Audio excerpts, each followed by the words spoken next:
La Jashua de San Sebastián es una danza colectiva de origen pre-inca. Con esta danza se rinde homenaje a las bondades de la naturaleza durante los meses del florecimiento agrícola. En la actualidad, esta danza de la alegría y la guerra es conocido como Jashua de San Sebastián, y durante su ejecución las parejas intercambian versos e insinuaciones de romance.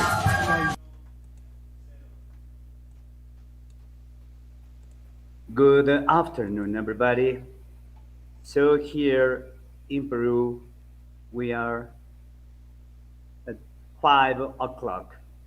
So here we are going to start our first International Congress denominated Challenges in the Bicentennial for ELT Teachers.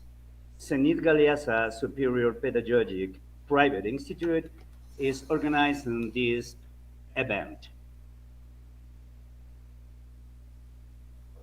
Muy buenas tardes, tengan todos ustedes presentes en esta gran fecha que nosotros vamos a iniciar con este gran evento académico que organiza la institución educativa Zenit Galeasa, institución en educación superior, por supuesto. Okay, we are going to introduce to Miss Norma Verastegui. She is the specialist from the DREP, Regional Direction of Education here in Peru, Puno.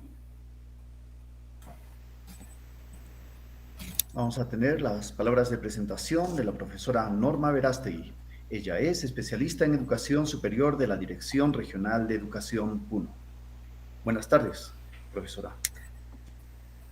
Muy buenas tardes, tengan ustedes.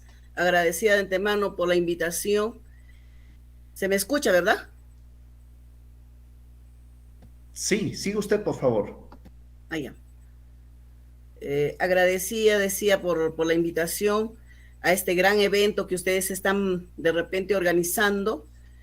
Y la que les habla, ya mencionó, es la especialista de Educación Superior Pedagógica de la Dirección Regional de Educación Puno, quien en esta vez está viniendo representando al director regional Hugo Didi Apaza Quispe. En primer lugar, quiero hacer llegar sinceramente las felicitaciones del caso al comité organizador del Instituto de Educación Superior Pedagógico Privado Zenit Galeasa, quien tuvo a bien de preparar este gran encuentro de profesionales, ¿no? Docentes, formadores, así los llamamos nosotros, en la carrera o en la especialidad de inglés. Sé que tengo entendido que va a durar varios días, en el cual vamos a compartir ponencias formativas a nivel de educación superior, de hechos relacionados a la especialidad. Actividades donde se intercambiarán, ¿no?, conocimientos y posiciones. Estos encuentros es muy bueno en tanto de que sirven para brindar de repente apertura a intercambios, a informaciones, incluso discusiones sobre diversas temáticas, ¿no?, que se relacionan con la vida profesional de la carrera del programa o carrera de inglés. Hacer este tipo de encuentros es bastante beneficioso, en tanto de que conlleva hacer una planificación, organización y gestión, ¿no?, más que todo para poder llevar a cabo este congreso de gran magnitud.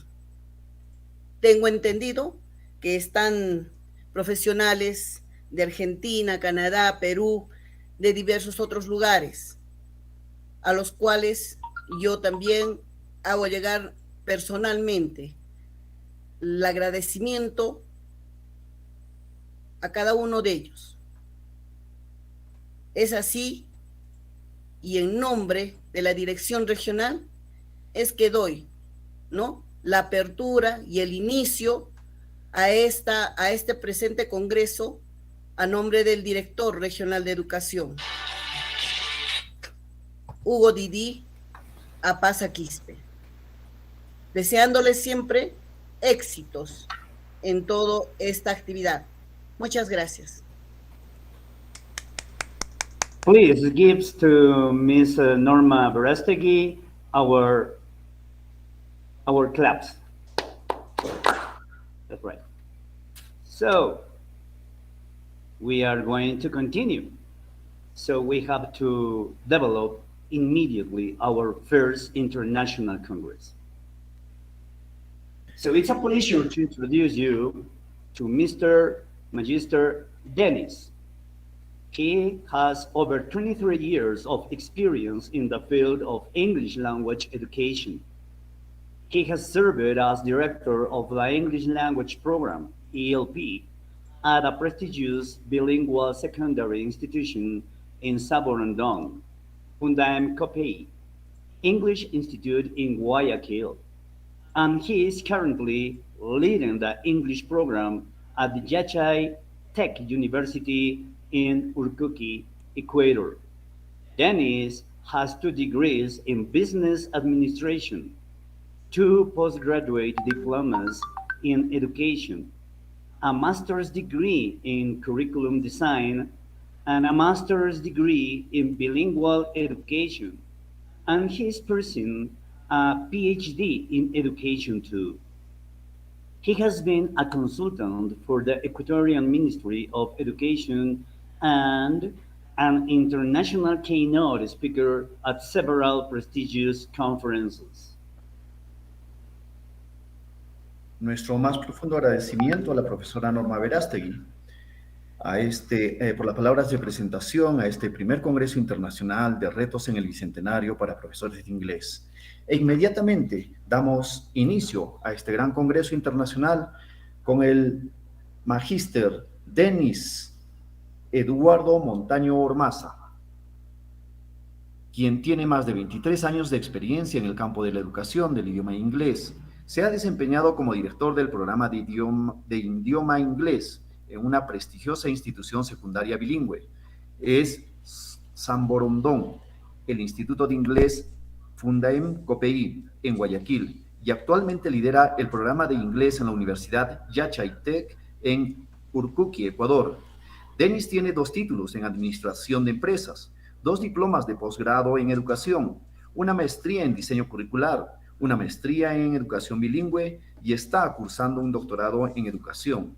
Ha sido consultor del Ministerio de Educación de Ecuador y orador principal internacional en varias conferencias de prestigio. Aplausos, por favor, para Denis Eduardo Montaño.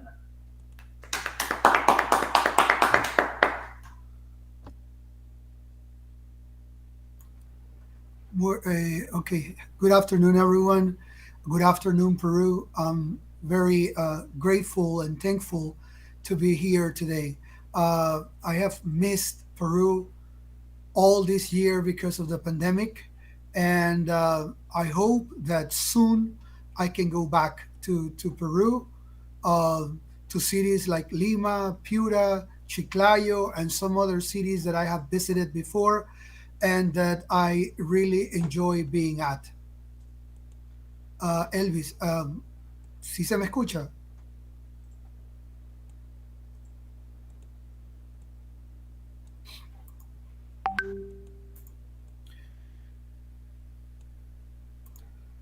Okay, I'm going to share my screen to start my presentation. There it is.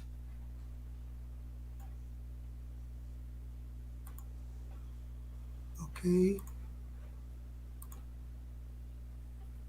Oops.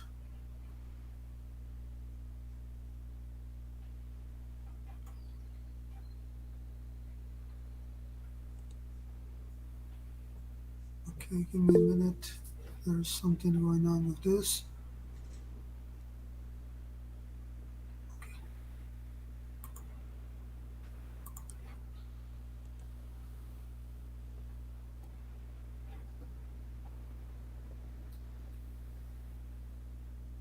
There it is. Okay. Give me a minute.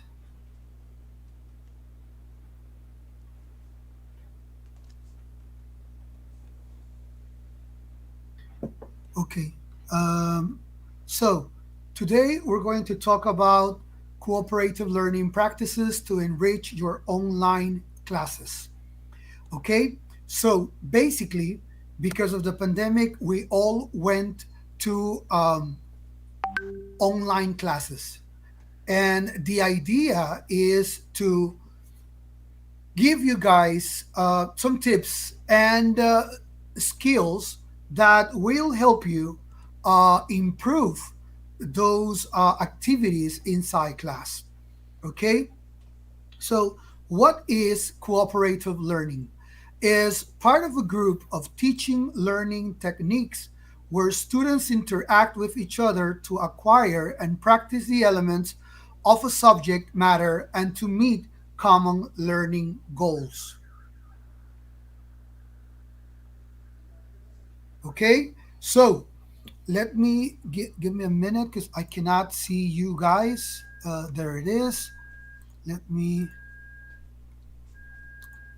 Um,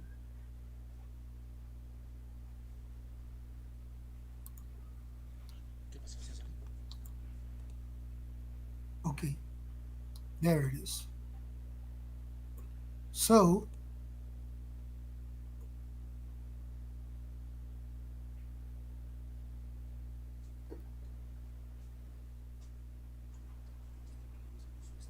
there. Okay, so I was asked to also give you this presentation, part in Spanish, part in English. So I'm going to try to do my best. This presentation was meant to be done in English, but I will try to also give you guys um, part of the presentation in Spanish for those who will need a little bit of the language in order to understand. So, el aprendizaje cooperativo es parte de un grupo de técnicas de enseñanza-aprendizaje donde los estudiantes interactúan entre ellos para adquirir y practicar elementos de cualquier materia y para poder alcanzar los objetivos de aprendizajes propuestos. ¿Ok? El aprendizaje cooperativo es una técnica que se ha venido utilizando ya por mucho tiempo, no es una técnica nueva. Sin embargo, en los salones de clases de muchos países son muy pocos los docentes que la utilizan.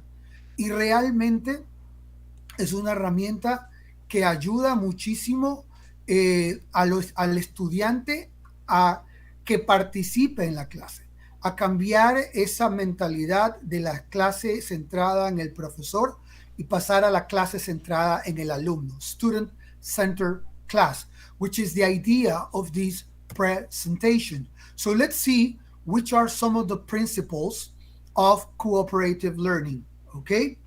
The first principle, cooperative learning promotes collaboration and communication among students to achieve a mutual objective. It's the first principle. The second one, learners work in small groups respecting each member's perspective and opinion. And the last one, individuals seek outcomes that are beneficial to themselves and beneficial to all other group members. Okay? So, basically, what these three principles talk about are que el aprendizaje cooperativo básicamente se enfoca en la colaboración y en la comunicación entre los estudiantes para que alcance ese objetivo mutuo que se está buscando. En el segundo, que los estudiantes trabajen en pequeños grupos respetando la perspectiva y opinión de cada uno, ¿no? Y el tercer punto es que los individuos logren encontrar el perfil de salida beneficioso para ellos y que también, además de esto, este aprendizaje sea beneficioso para todos los miembros del grupo. Estos son tres principios importantes del aprendizaje cooperativo que los traigo a cotación antes de entrar a las actividades que vamos a ver el día de hoy.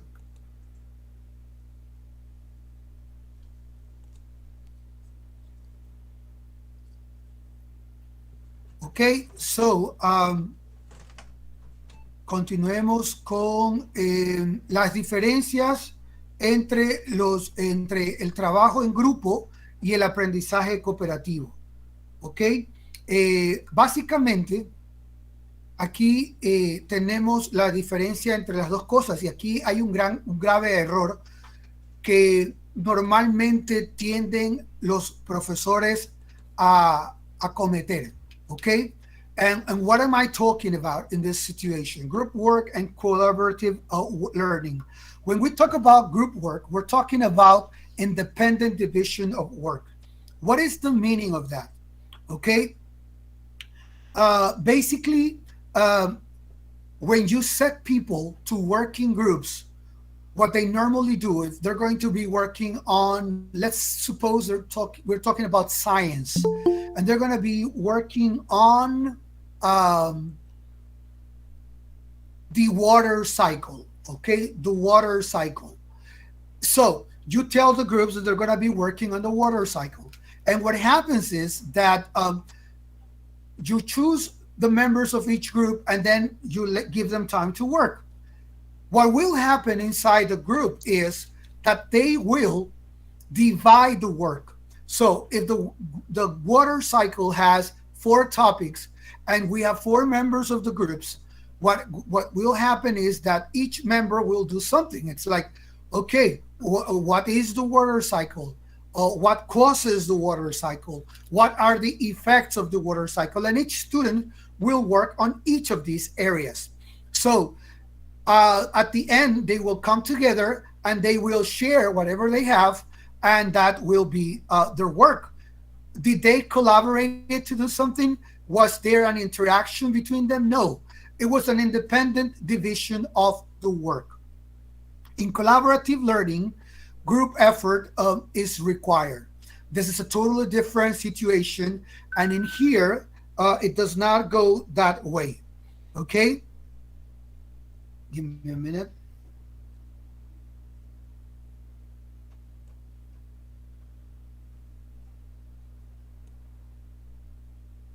Okay. Give me a minute. Let me see what's going on with my presentation. Let me share there.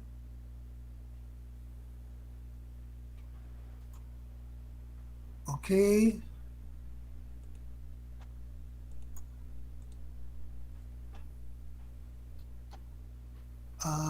Give me a minute. Okay.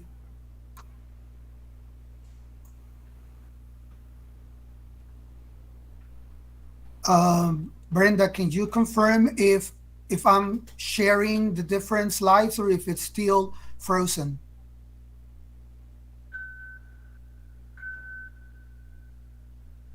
Okay, thank you very much, Brenda. I'm really sorry. I was presenting the principles and then I was presenting the differences between group work and cooperative learning, and it seems that my screen was frozen, but I've received a message saying that right now it's working correctly. Okay, so here we have the chart that I thought you guys were seeing, but you were not actually seeing it. But there it is. Okay, so in group work we have also that students are more freeloaders. Okay, what does it mean to be a freeloader? It means that each of the student, according to the division of work, will start uploading whatever they discovered. Okay, so if I worked on what is the definition of the water cycle, my contribution will be that. So I will give my group that part. That's group work. In collaborative learning or cooperative learning, members are mutually dependent. And it means that in order for the knowledge to happen, they need to interact. Okay? In group work, there's minimal interaction required. In collaborative learning, social skills are improved. Okay? Helping and sharing is minimal. in group work, while in collaborative learning, helping and sharing is expected. And in group work, there's an emphasis on product only, while in collaborative learning, there's an emphasis on the process and product. That's why when you work with cooperative learning, you also need to evaluate your student by doing scaffolding, okay? Not just evaluating, okay? Why? Because the scaffolding focuses on evaluating the whole process. It does not evaluate the product, the final product, okay? So I'm gonna do this in Spanish also, as I was asked, for you guys to try to catch the idea, okay? Tenemos una tabla aquí de la diferencia entre el trabajo grupal y el trabajo colaborativo, ¿no? Y si nos damos cuenta en lo que yo acabé de decir hace un momento, tenemos que el trabajo grupal básicamente es una división independiente del trabajo. Los estudiantes se transforman en personas que suben información individualmente. Hay una interacción entre ellos mínima porque es lo que se requiere. La ayuda y el compartir información también es mínimo y se enfoca básicamente en el producto final. Mientras que en el aprendizaje colaborativo se necesita un esfuerzo grupal. Además de eso, se necesita que los miembros interactúen mutuamente, se desarrollan destrezas sociales, se espera que se ayuden y compartan información y al igual que la evaluación por medio de scaffolding, ¿no? Se hace énfasis en el proceso y en el producto, tal como cuando se evalúa, ¿no? A través de la técnica de scaffolding, se busca evaluar el proceso, más no solo el producto final. Es algo similar a lo que pasa en el aprendizaje cooperativo. Here we have 4 types of cooperative learning, okay, by Johnson & Johnson 2014. I came up with this chart as a summary for my last master's degree, and I make this summary and I wanted to share with you so you guys will have an idea of what are those 4 types of cooperative learning. Formal cooperative learning, informal cooperative learning, cooperative-based groups, and constructive controversy, okay? Son los 4 tipos de aprendizaje cooperativo: el formal, el informal, los grupos base de cooperación y la controversia constructiva. En el caso de los 2 primeros, normalmente toman de unos cuantos minutos a una sesión o a unas cuantas sesiones de clase. En el informal, pues es se le dice directamente al estudiante lo que se debe hacer, sus expectativas y responsabilidades, mientras que en el formal se prepara antes de la clase decisiones de preinstrucción, donde se le indica al estudiante específicamente qué es lo que se va a hacer. Los grupos base de cooperación, esto es para mucho más largo, ¿no? Si están en un colegio o en una unidad educativa, esto toma 1 año. Si es una universidad o instituto superior, puede ser 1 semestre. Y se lo indica normalmente al inicio del semestre. Y esta es una actividad que va a durar todo el semestre y normalmente se lo califica como una evaluación final, ¿no? En el caso de la controversia constructiva, también se la conoce como debate, y personalmente es la que más me gusta a mí. Es la que utilizamos en nuestra universidad con nuestros estudiantes de nivel 6, que es el último nivel, y pues ya estos son estudiantes con nivel B2 y están cursando un nivel de inglés académico. Entonces, estos estudiantes específicamente, hay un componente de debate en una de las porciones de evaluación. Entonces, ellos tienen ambos, ¿no? Constructive controversy and cooperative-based groups inside their syllabus. And actually they are evaluated in both. With the cooperative-based groups, they receive these as the final grade for the final exam. And in the case of the other one, is basically to promote conversation, interaction, and discussion, okay? So basically, these are the 4 types. Here we have some advantage of formal informal, cooperative-based groups, and constructive controversy. I will share with you guys the PDF of this presentation.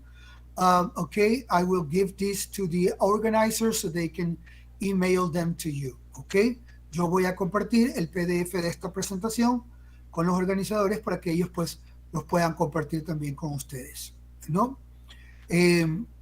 Vamos entonces a las 5 features of a strong and efficient cooperative learning activity. Which are 5 features? Basically, learners become aware that the achievement of the task is based on working together interdependently. Okay? Students are independently responsible during the process of reaching the task objective. Learners aid each member of the group's progress through active interactions. Student social skills flourish by applying collaborative work and cooperation, and learners share a moment to contemplate the strength working as a group. Si nos damos cuenta en estos 5 pilares de una fuerte y eficiente actividad de aprendizaje cooperativo, se basa mucho en el trabajo de interacción y en las destrezas de socialización de los estudiantes y de que ellos son responsables independientes del proceso de aprendizaje entre las actividades que realizan. Esa es la importancia de utilizar el aprendizaje cooperativo y no simplemente hacer actividades grupales. ¿Ok? Veamos entonces cuáles van a ser las actividades que vamos a revisar en esta presentación. Okay, we have 5 activities that I have brought for you to share with you in videos. Okay, think, pair, share, the tea party, the jigsaw activity, number heads together, and the carousel. Okay, these are 5 activities that I brought for you to look at, and that I brought videos for you to check. Okay. Estas son las 5 actividades de aprendizaje cooperativo que les he traído para compartir con ustedes. Si bien es cierto, estas 5 actividades están enfocadas son videos de clases presenciales, no hay ningún inconveniente en ponerlas en práctica a través de las plataformas que estamos utilizando actualmente para las clases en línea, sean estas Zoom, o sea Google Meets o cualquier otra herramienta que ustedes utilicen para dictar su clase en línea. Pues la importancia de la actividad está en cómo, en el proceso en sí. Luego el llevarla a cabo en línea, pues no hay ningún inconveniente porque también pueden separar sus estudiantes en grupos y manejar en línea las mismas actividades. Entonces, como les digo, las he traído porque son los videos que pude conseguir en la web. Básicamente no habían videos de actividades de aprendizaje cooperativo en línea, pero como les digo, estas actividades ya son puestas en práctica por muchos profesores en línea, simplemente dividiendo los grupos a través de las diferentes plataformas que se utilizan. ¿Ok?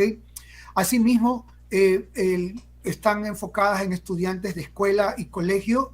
Eso no quiere decir que estas actividades no puedan ser utilizadas con estudiantes universitarios, pues nosotros las utilizamos con estudiantes universitarios, con nuestros propios estudiantes en actividades de ciencia y de inglés académico. Entonces, las traje de esta forma para que sea mucho más fácil entenderlas a través de un video y no simplemente a través de una explicación.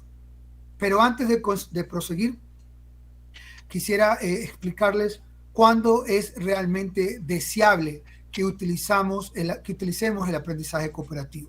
Bueno, whenever problem solving is desired, then we use cooperative learning. Whenever divergent thinking or creativity is desired, whenever quality of performance is expected, whenever the task is complex, when the learning goals are highly important, and when the social development of learners is one of the major instructional goals, then we say that we use cooperative learning, okay? ¿Ok? So, lo que decía, cuando utilizamos el aprendizaje cooperativo, básicamente cuando necesitan que los estudiantes resuelvan problemas, ¿ok? Cuando necesitan disparar su creatividad y su pensamiento crítico, cuando desean que la calidad de el desarrollo de ellos en clases aumente. Esos son los momentos en los que debemos aplicar el aprendizaje cooperativo. Estuve hace poco en una charla de México donde por el tema del COVID, economía y educación, y en él se presentaron muchas situaciones que tenían relevancia con el COVID. Y ahí pues también se presentaron situaciones y temas de qué era lo que buscan las empresas para su personal, ¿no? Para su talento humano. Y pues estuvieron presentes en esta charla representantes de talento humano de la top 10 university companies in the United States, el top 10 de las compañías de duras de Estados Unidos, y lo que decían que ellos necesitaban del personal que contrataban bueno, había una lista grande, pero me quiero enfocar en las dos primeras cosas. Las dos primeras cosas que ellos buscan en su personal no es un conocimiento grande de las matemáticas, no es un conocimiento grande de la física, de la química, no es un conocimiento grande de teoría. Lo que ellos buscan es solución de problemas y trabajo en equipo. Son las dos primeras cualidades o destrezas que buscan en el personal que contratan. Y el aprendizaje cooperativo que nosotros utilizamos como estrategia o técnica para enseñar inglés motiva y activa esas destrezas de solución de problemas y pensamiento crítico. Entonces, no solamente estamos enseñando inglés, estamos enseñándole a nuestros estudiantes destrezas que les van a servir para la vida. Okay? So let's start with the first activity, which is the think, pair, share activity. Okay? So, Brenda, please, I'm going to put the audio of this. Tell me if you can listen to the audio.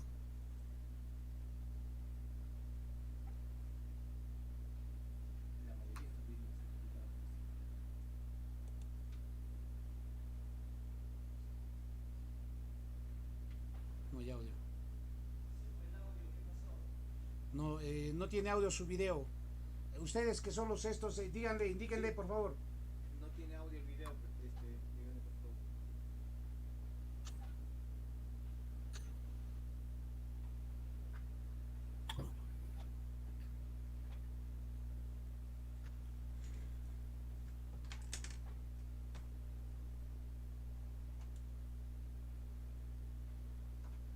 Señores.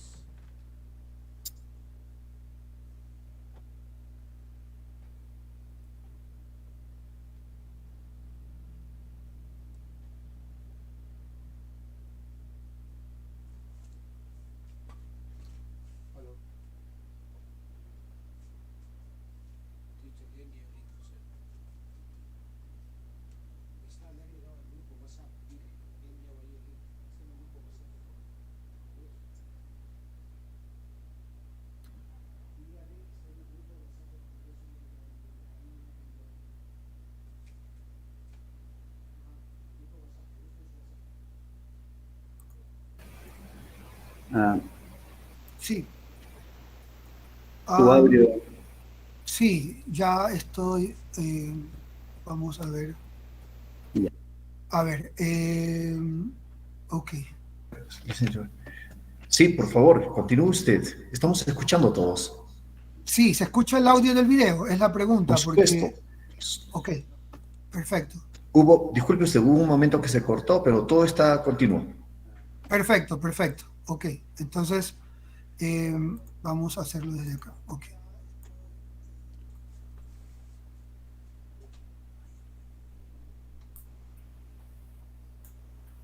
Ok.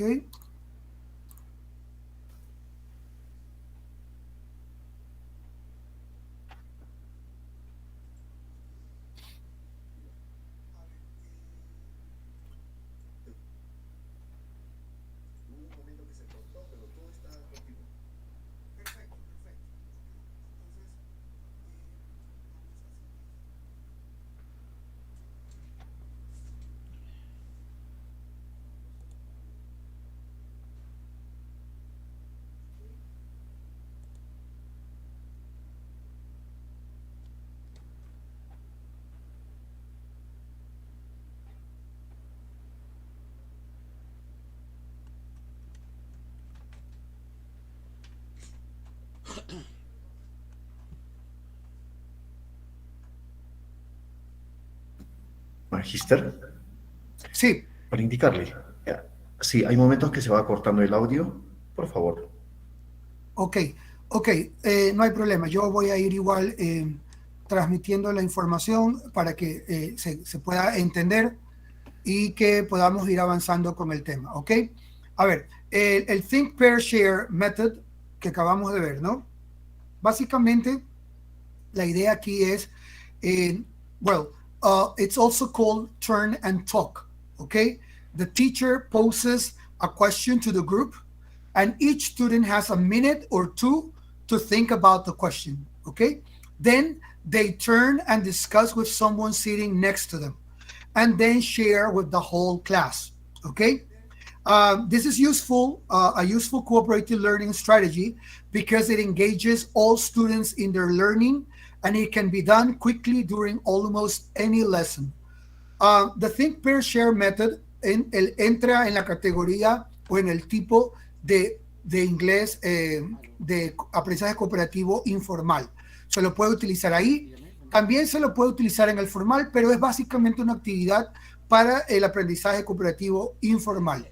¿Por qué? Porque se dan instrucciones rápidas, no se necesita de una pre-elaboración para hacer la actividad, se da una pregunta y los estudiantes pues obviamente la trabajan en grupo y luego la comparten con la clase.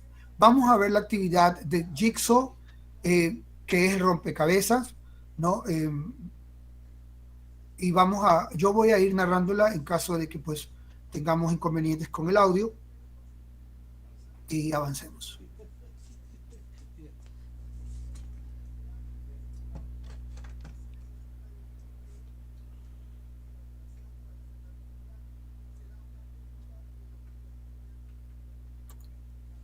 Okay.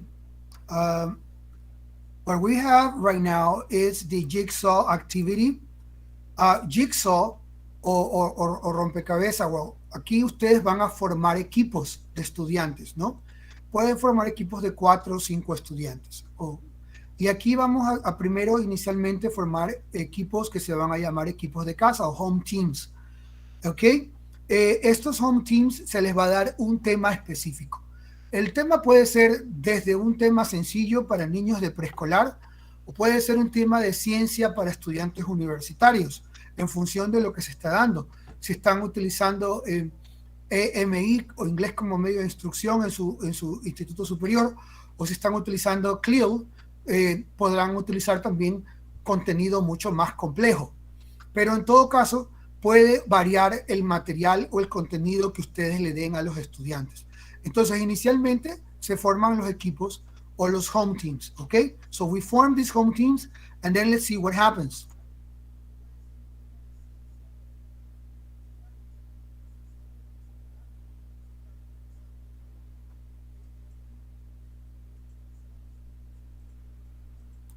Para esta actividad específica se les está dando animales, porque estos son niños de escuela. Entonces, si ustedes vieron the cheetah, the gorilla, the crocodile, these are the animals that they will be studying, okay? So, if you are working in high school, you can move the topics to a different level. And if it's university, you can also go further into a more complex topics.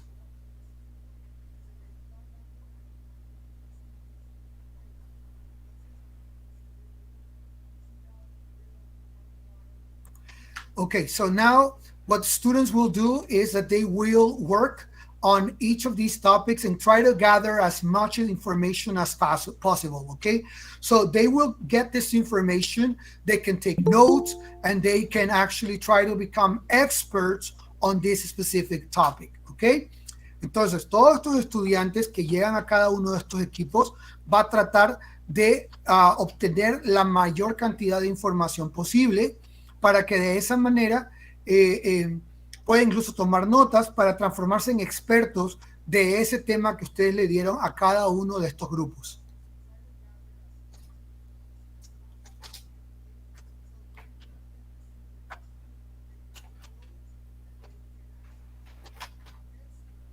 Entonces, de ahí viene la siguiente parte.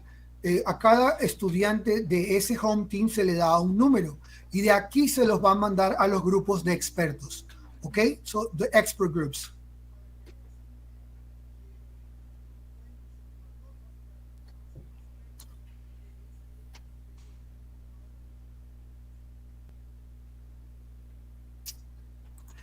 Entonces, ¿qué pasa? Ahora vamos a tener todos los números 1 formando un grupo de expertos, todos los números 2 formando otro grupo de expertos y todos los números 3 formando otro grupo de expertos. Obviamente van a ser expertos en diferentes temas porque ustedes asignaron diferentes temas. Y pues ahora les va a tocar compartir esa información. Entonces, esa es la idea del aprendizaje cooperativo en esta actividad que ya la vamos a ver en marcha.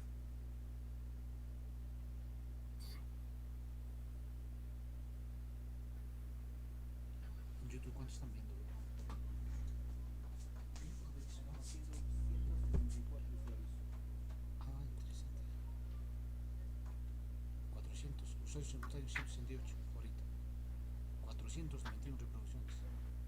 Mira, así hemos crecido.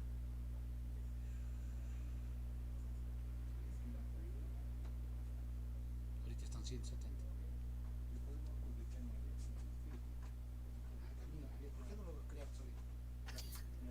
What you're seeing right now are the students working in their home groups, okay? The cheetah, the gorilla, the crocodile, or any topic you assign them. So now if you see, they're interacting, okay, at the same time.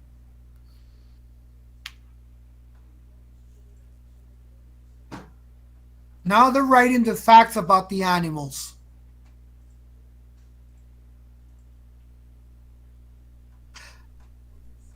See, students are writing all the information they know about the animal or the topic that you give them. Now, you can do this also online by dividing the groups first in home teams and then divide them into expert groups.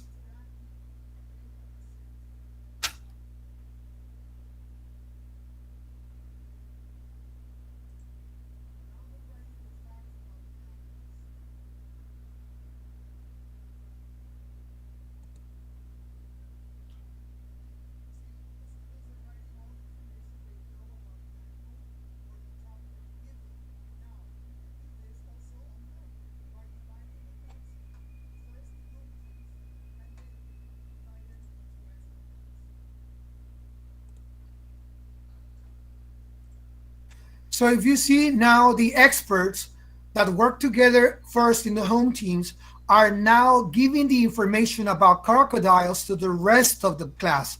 So what you have done right now is that you have distributed the time of the lesson with your students. And as you see, the teacher is just monitoring, okay? The teacher is monitoring the activity. The teacher is not centered in this class, okay? The teacher in this case is a woman. She's not the main attraction of the class. She is just the one that is conducting knowledge, okay? Meaningful knowledge, okay? La idea, como les decía, era que aquí la profesora dejó de ser el centro de atención de la clase y pasó a ser la que promueve el aprendizaje significativo a través de los estudiantes, porque ellos son los que están generando ese conocimiento. Y esa es la idea principal de estas actividades, ¿ok? Vamos a ver el siguiente, que es Number Heads Together, ¿ok? In this activity, students are placed into groups and given a number in their group. Students are asked a question and discuss it with their group members. When time is up, the teacher calls a number and all students with that number stand up and take turns sharing what they discuss in their groups, okay? Let's see what it is about.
So the idea here is first to have them working by themselves, thinking about the question by themselves. And then they are asked to put their heads together. That's why it's called number heads together, to put their heads together in order to come up with a solution to the problem or a solution or an answer to the question. Again, the activity can be done with any type of topic or any type of activity you want.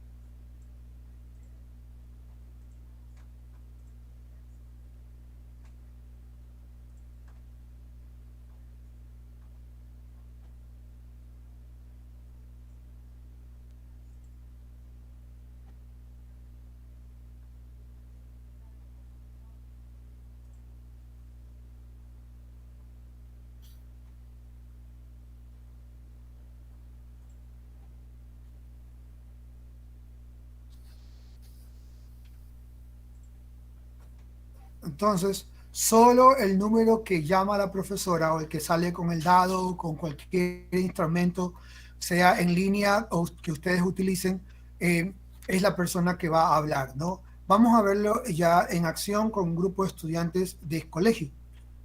Vamos a ver un poquito rápido por cuestiones de tiempo.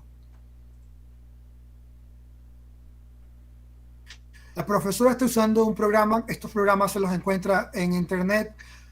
Ahí está la pregunta, ahora es el tiempo de pensar, ¿no? Les pone el tiempo, 20 segundos para que piensen la respuesta de la pregunta, luego cada uno va a escribir lo que cree que es su respuesta y luego van a trabajar juntos.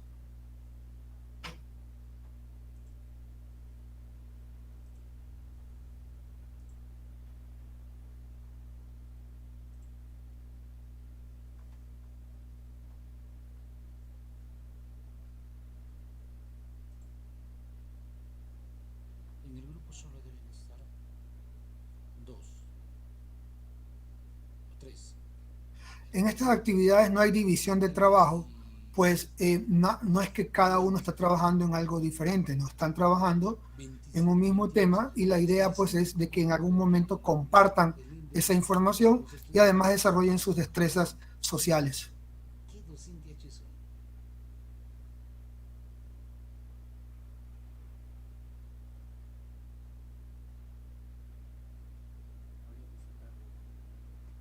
Okay, this is the moment in which they start discussing the answer to the question, okay?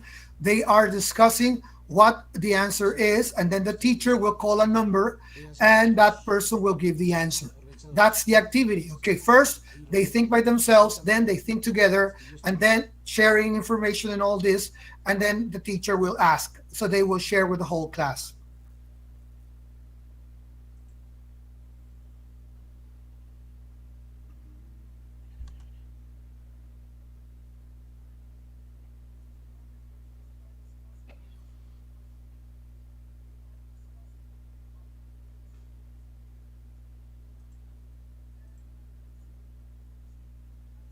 Okay, so this is the moment in which they give the answer.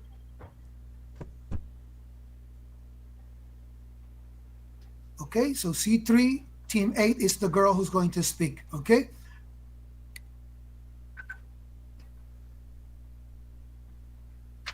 Okay, so esa es la actividad de Heads Together, es una muy buena actividad, hacen trabajar a todos sus estudiantes, al mismo tiempo, obviamente las preguntas pueden variar con la dificultad dependiendo de los estudiantes con los que están trabajando, ¿no?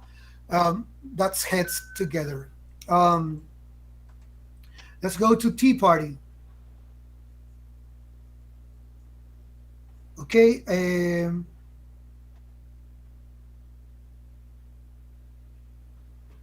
When do we use Tea Party and what is Tea Party about? No, la fiesta del té. Students form two circles facing each other, an inner circle and an outer circle. It could also be groups of 4 and not a specific circle. And then students are given a question and they are to discuss the question with the students they are facing. Let's see the activity in the video.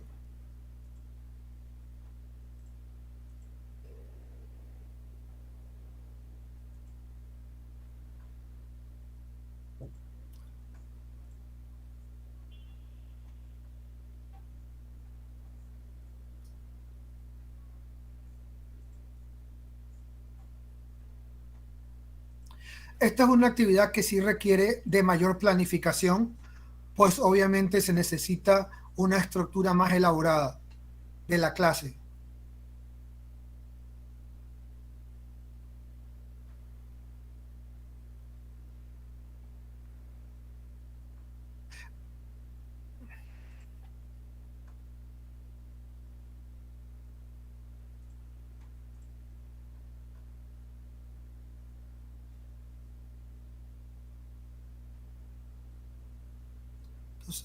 One, you give the students the instruction of what they have to do, and if they finish, they raise their hand, and if they raise their hand, then you put another student who raised their hand together, and they face each other, okay? And then they share the information. That's what they're doing right now.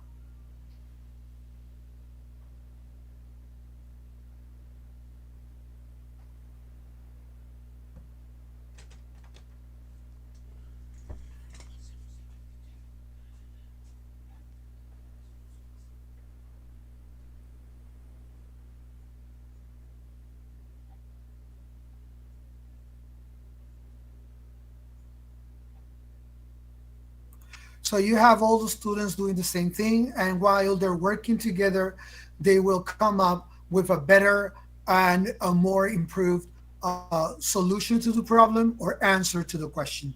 Okay?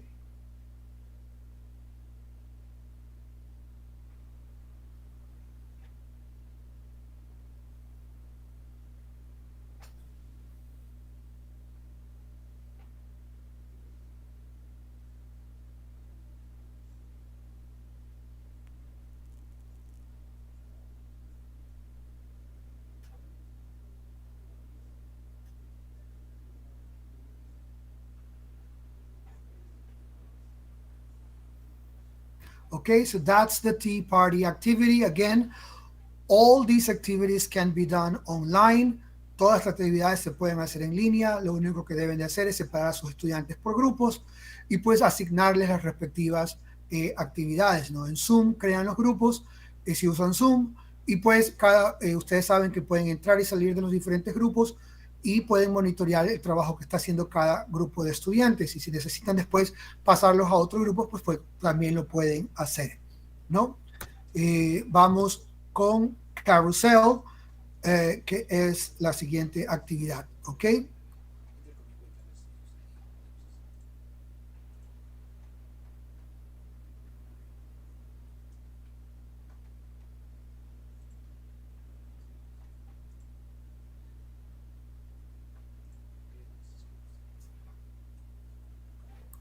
Ok, aquí principalmente lo que se hace es que, pues bueno, en esta actividad es muy específica.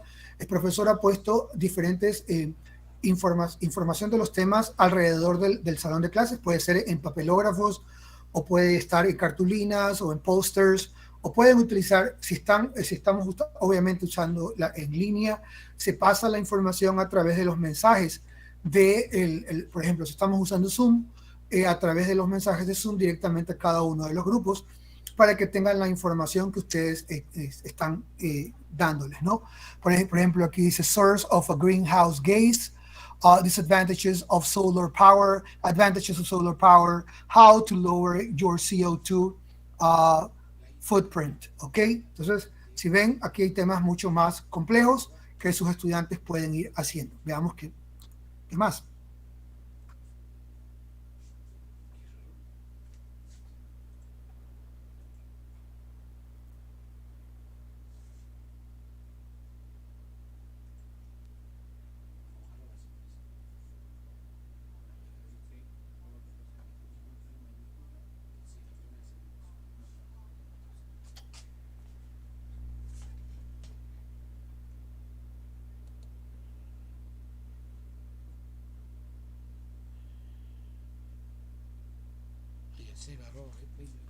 Entonces, como les digo, esta actividad también la pueden hacer en línea, forman los 4 grupos, ponen a los estudiantes con un tema específico ahí y hacen que los estudiantes pues obviamente definan la información de la pregunta que ustedes han hecho. Luego los rotan a otros grupos y así sucesivamente se va armando el conocimiento.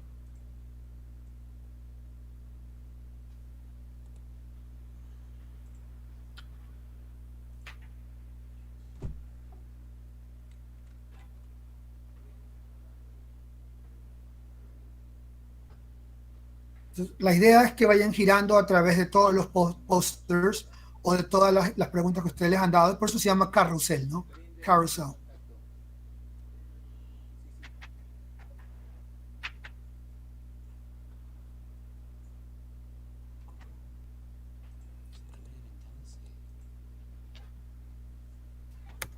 Okay, that was the carousel brainstorm. There are many activities that we can use. We can adapt to our online classes. We can adapt them, or we can use them for our face-to-face classes because we're soon going back to face-to-face. I'm not sure what's going on in Peru, but in Ecuador, the school year of the Highlands already begin on a face-to-face settings. In the coast, we're still on online classes. In my university, which is also in the Highlands, but since our students are from all over Ecuador, they are from all the cities of Ecuador, we are still on online classes because our students live on campus, okay? They do not live in their homes and then come to class. No, they live inside campus like in the United States. So because of COVID, we haven't gone back to face-to-face classes yet. But as I said, all these activities can be used and triggered by on online classes or face-to-face classes. I wanted to share this information with you, and these are the conclusions of the work, okay? Build cooperative learning, build positive relationships among students, construye relaciones positivas entre los estudiantes. It raises achievement of students. Obviamente dispara o aumenta el desarrollo académico de los estudiantes. It is important for creating a learning community that values diversity. Es sumamente importante para crear una comunidad de aprendizaje que valora la diversidad. Nuestra universidad, como les digo, es una universidad donde los estudiantes viven dentro de la universidad, pues son de todas las ciudades del Ecuador. Tenemos estudiantes que son primera generación, lo que significa que por primera vez en sus familias pisaron una universidad.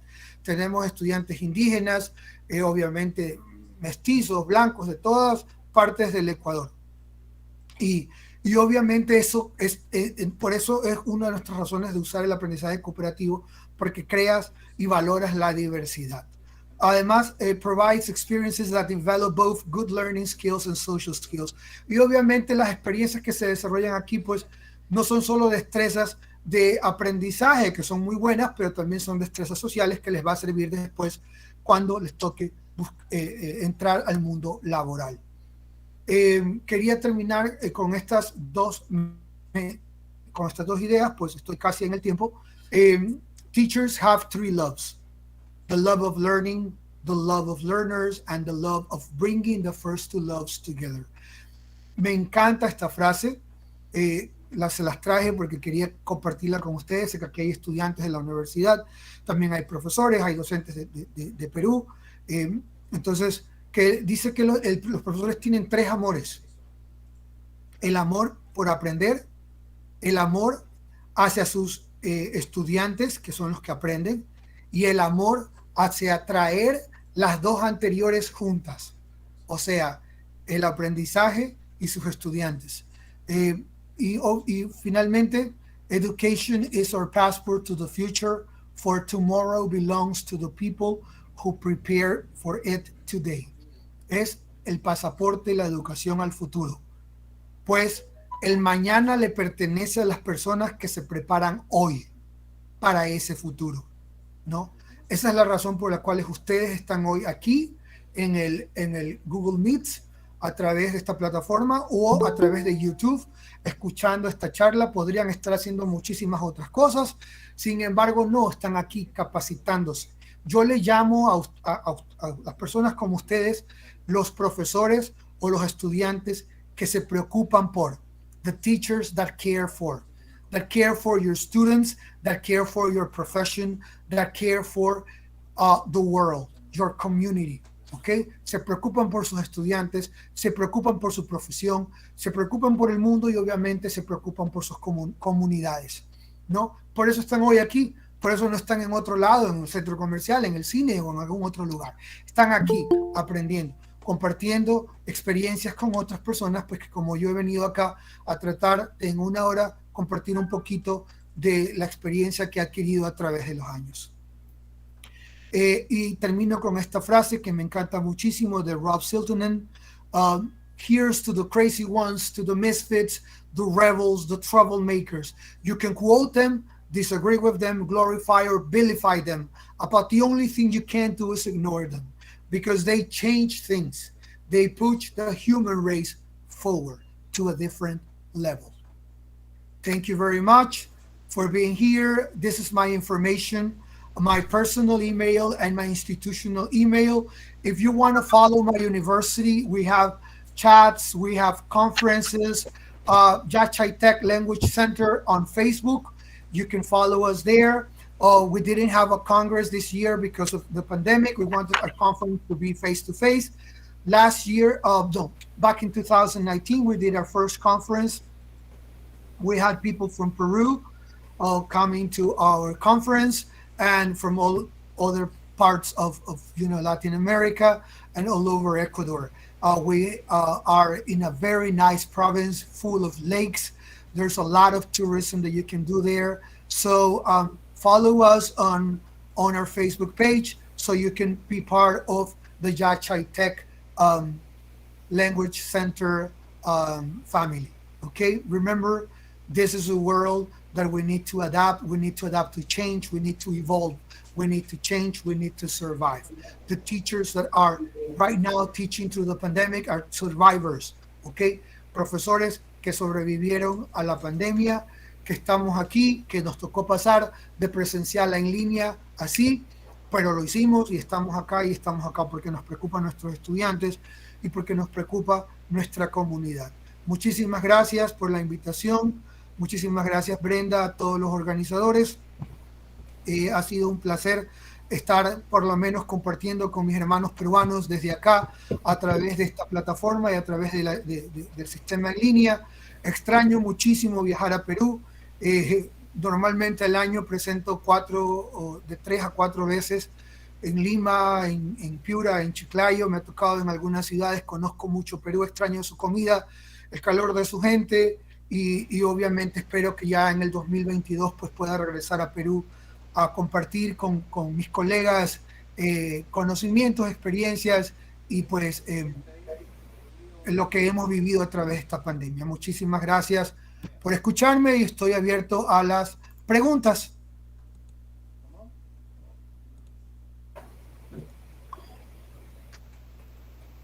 Okay, Magister Dennis Eduardo Montaño Ormaza, claps for you, for all our dear students, and obviously for our college.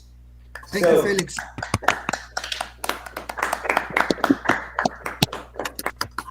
It was with the theme Cooperative Learning Practices to Enrich Your Online Classes. So it's very important to put in your mind all the speaking about him. Now, so here we have some questions, Magister Dennis. Please.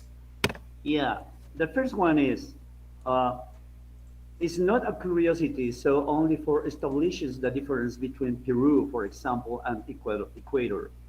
So this, how many hours per week do you have in our primary and secondary schools of English language, for example?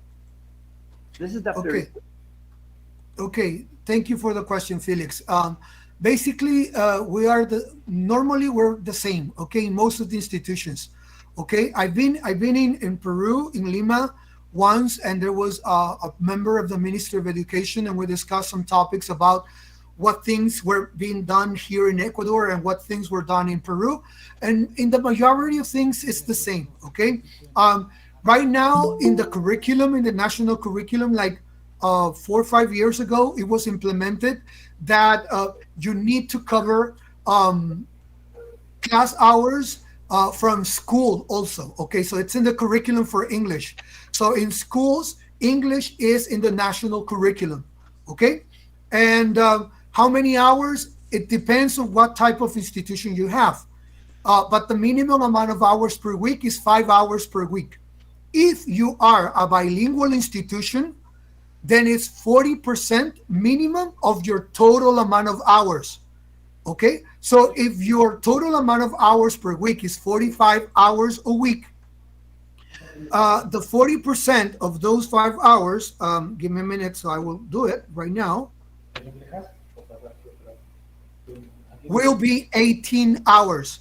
Okay, so if you are a bilingual institution, minimum 18 hours of class a week must be taught in English. Okay, so that's in the national curriculum. So we have a new president right now, and I know they're working on a new curriculum and all this, but I don't think this will change a lot. Okay, so it goes from minimum 5 hours to a 40% amount of hours, depending on the if it's a bilingual institution or not. Now, in my case, I work at a university level. In my program, the one that we established in our university, this is a scientific university. It's a research university. We don't have English as a career, but we have English in the curriculum. It's what we call Mayas, okay?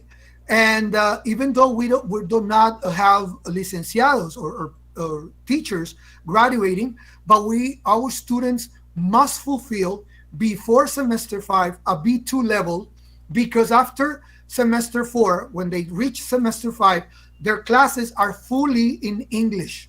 Okay, we use an EMI setting, which is called Inglés como medio de instrucción. Se utiliza el inglés para instruir en materias de ciencias. Entonces, a partir del semestre 5, pues todas las materias las reciben en inglés. Nosotros, los profesores de inglés, trabajamos solo hasta semestre 4. Hasta ahí debemos entregarle a la universidad a estudiantes con un nivel B2. Pero ese es el caso de nuestra universidad. No es algo común en las universidades ecuatorianas, ¿no? Algunas lo tienen por fuera de la malla y entonces se lo da de manera diferente. Okay, I don't know if I answered your question, Felix. I hope I was helpful. Thank you. Second question for you, Mr. Dennis.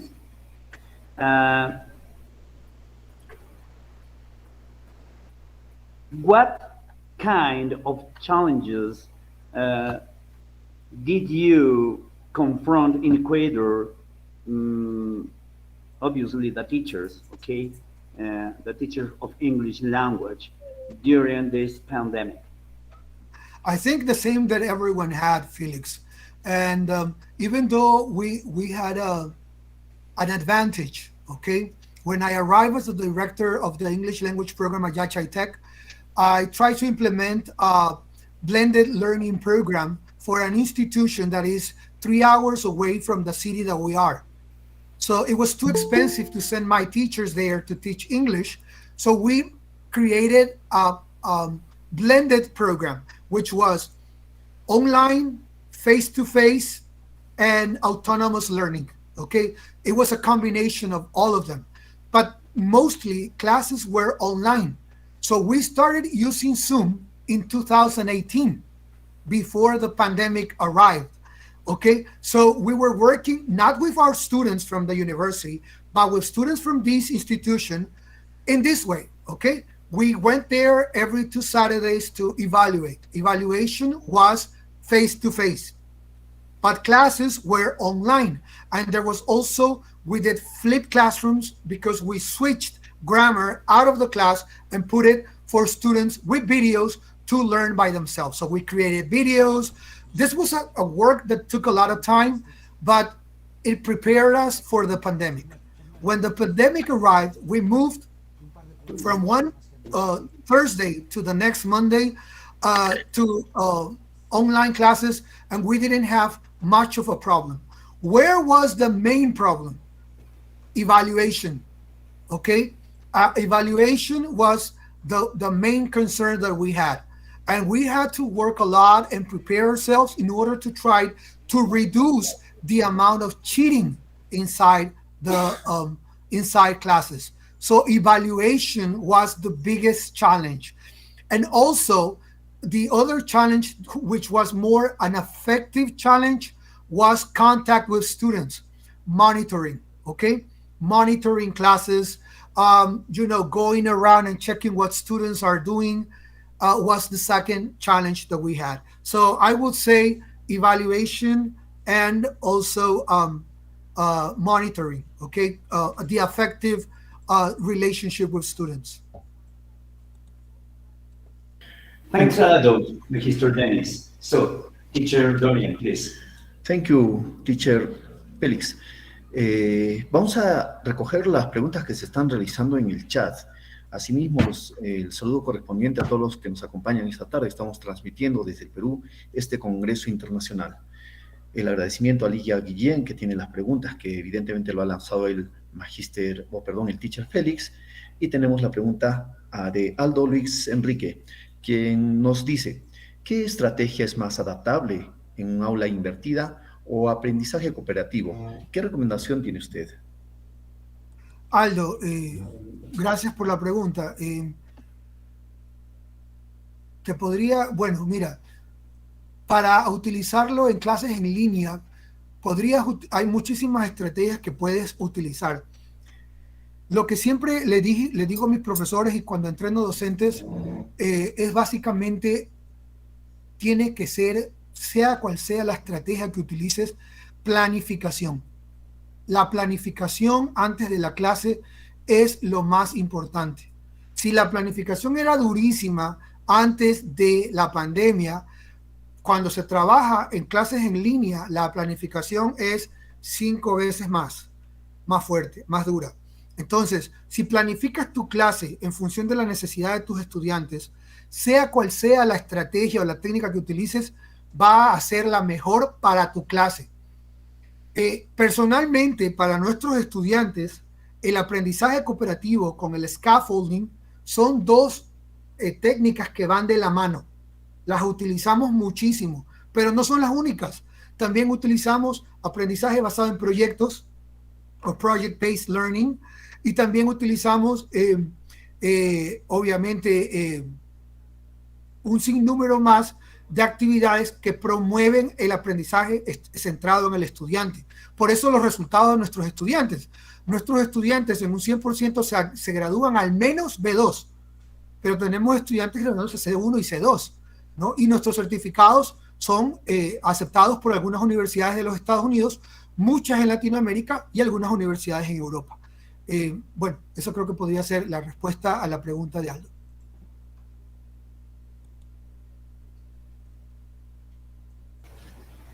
So, thank you so much, Mr. Dennis Eduardo Montaño Ormachea, one more time. So, here from Peru. El agradecimiento profundo al magíster desde Ecuador, Denis Eduardo, quien ha hecho la apertura a este gran congreso internacional que estamos desarrollando desde la institución CENIT Galeasa. Sí, el agradecimiento mío, ¿no? Félix, muchísimas gracias. Dorian también. Brenda, gracias por la invitación. Realmente me siento honrado de estar aquí. Tengo un cariño muy grande por la gente de Perú.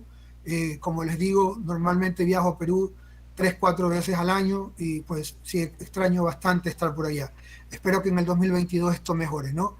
Saludo a todos los profesores que están presentes acá, a los estudiantes. I'm very, very grateful for you to have listened to my presentation. I'm really honored, and I hope to see you soon in Peru. Thank you very much. Thank you one more time. So only for your information, Magister Dennis. So in Peru, we are in the south from Peru, in Puno. And San Román is a province of this region or department. So we call like that, department or region. And San Román is the province. And the province has districts. So here we are in Juliaca, Puno, Peru. Claps for Dennis Eduardo Montaño Ormachea, please, everybody. I hope next time Thank you very much, Dennis. In your city, okay? I hope to meet your city because I've only been in Lima, in Piura, and in Chiclayo. Those are the three cities that I've visited and I have presented in Peru. Thank you very much, and I hope to see you guys someday on a face-to-face setting and present over there. Okay, thank you again, and have an amazing conference. I hope you have the best of the best. God bless you. God bless you. Thank you. Now,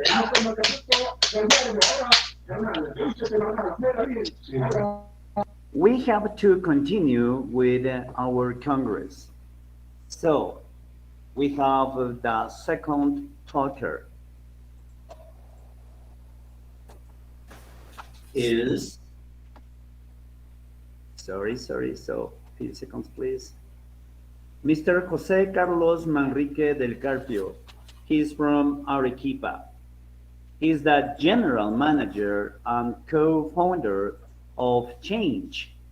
Change is a company that is changing language education in Peru. He was selected as a member of the 2017 Youth Leaders of the Americas Initiative. So the initials is YLAI, a program sponsored by the U.S. Department of State. He lead changes team of teachers and trainers who specialize in designing custom English program teaching methodologies.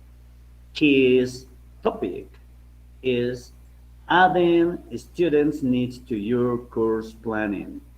Claps for Mr. Jose Carlos Manrique del Carpio.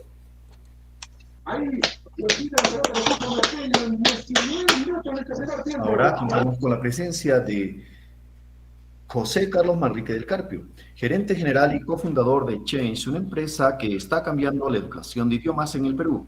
Fue seleccionado como miembro de los jóvenes del 2017 Iniciativa Líderes de las Américas, un programa patrocinado por el Departamento de Estado de los Estados Unidos. Dirige el equipo de profesores y formadores de Change, los cuales se especializan en diseñar programas de inglés a medida, metodologías de enseñanza. Aplausos para José Carlos Manrique del Carpio.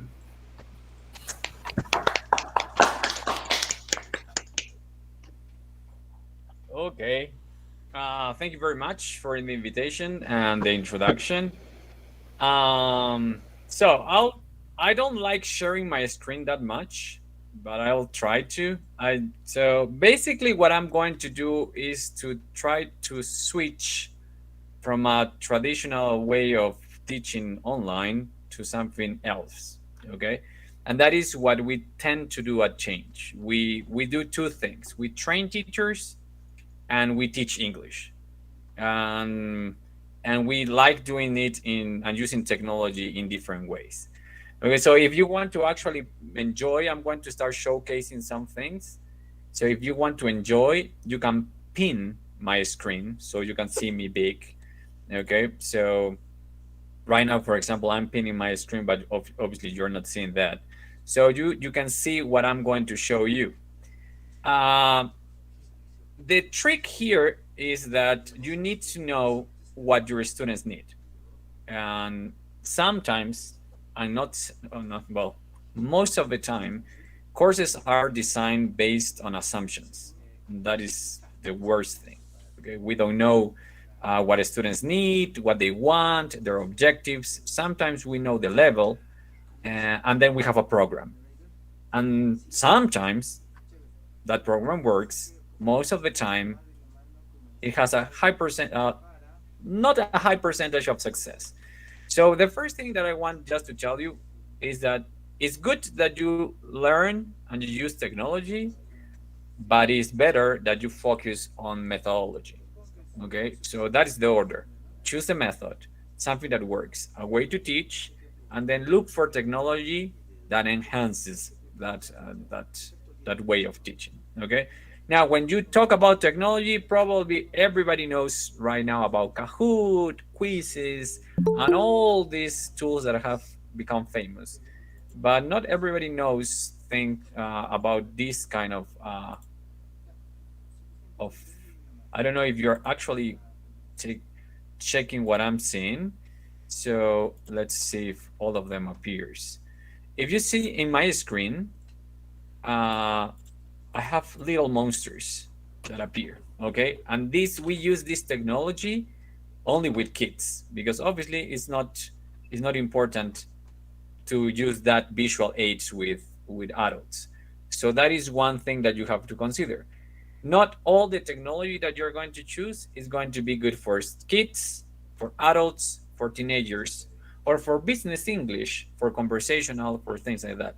So that is why you have to choose the technology tools very wisely. Okay, just to show you what else we can do with this thing, this helps you avoid disconnection with the students. Right now you're not seeing me, it's on purpose. I'm just loading other things. Okay, so things like this. So instead of using flashcards, instead of using PowerPoint and losing the connection with my students in that second of sharing a screen, I use everything here.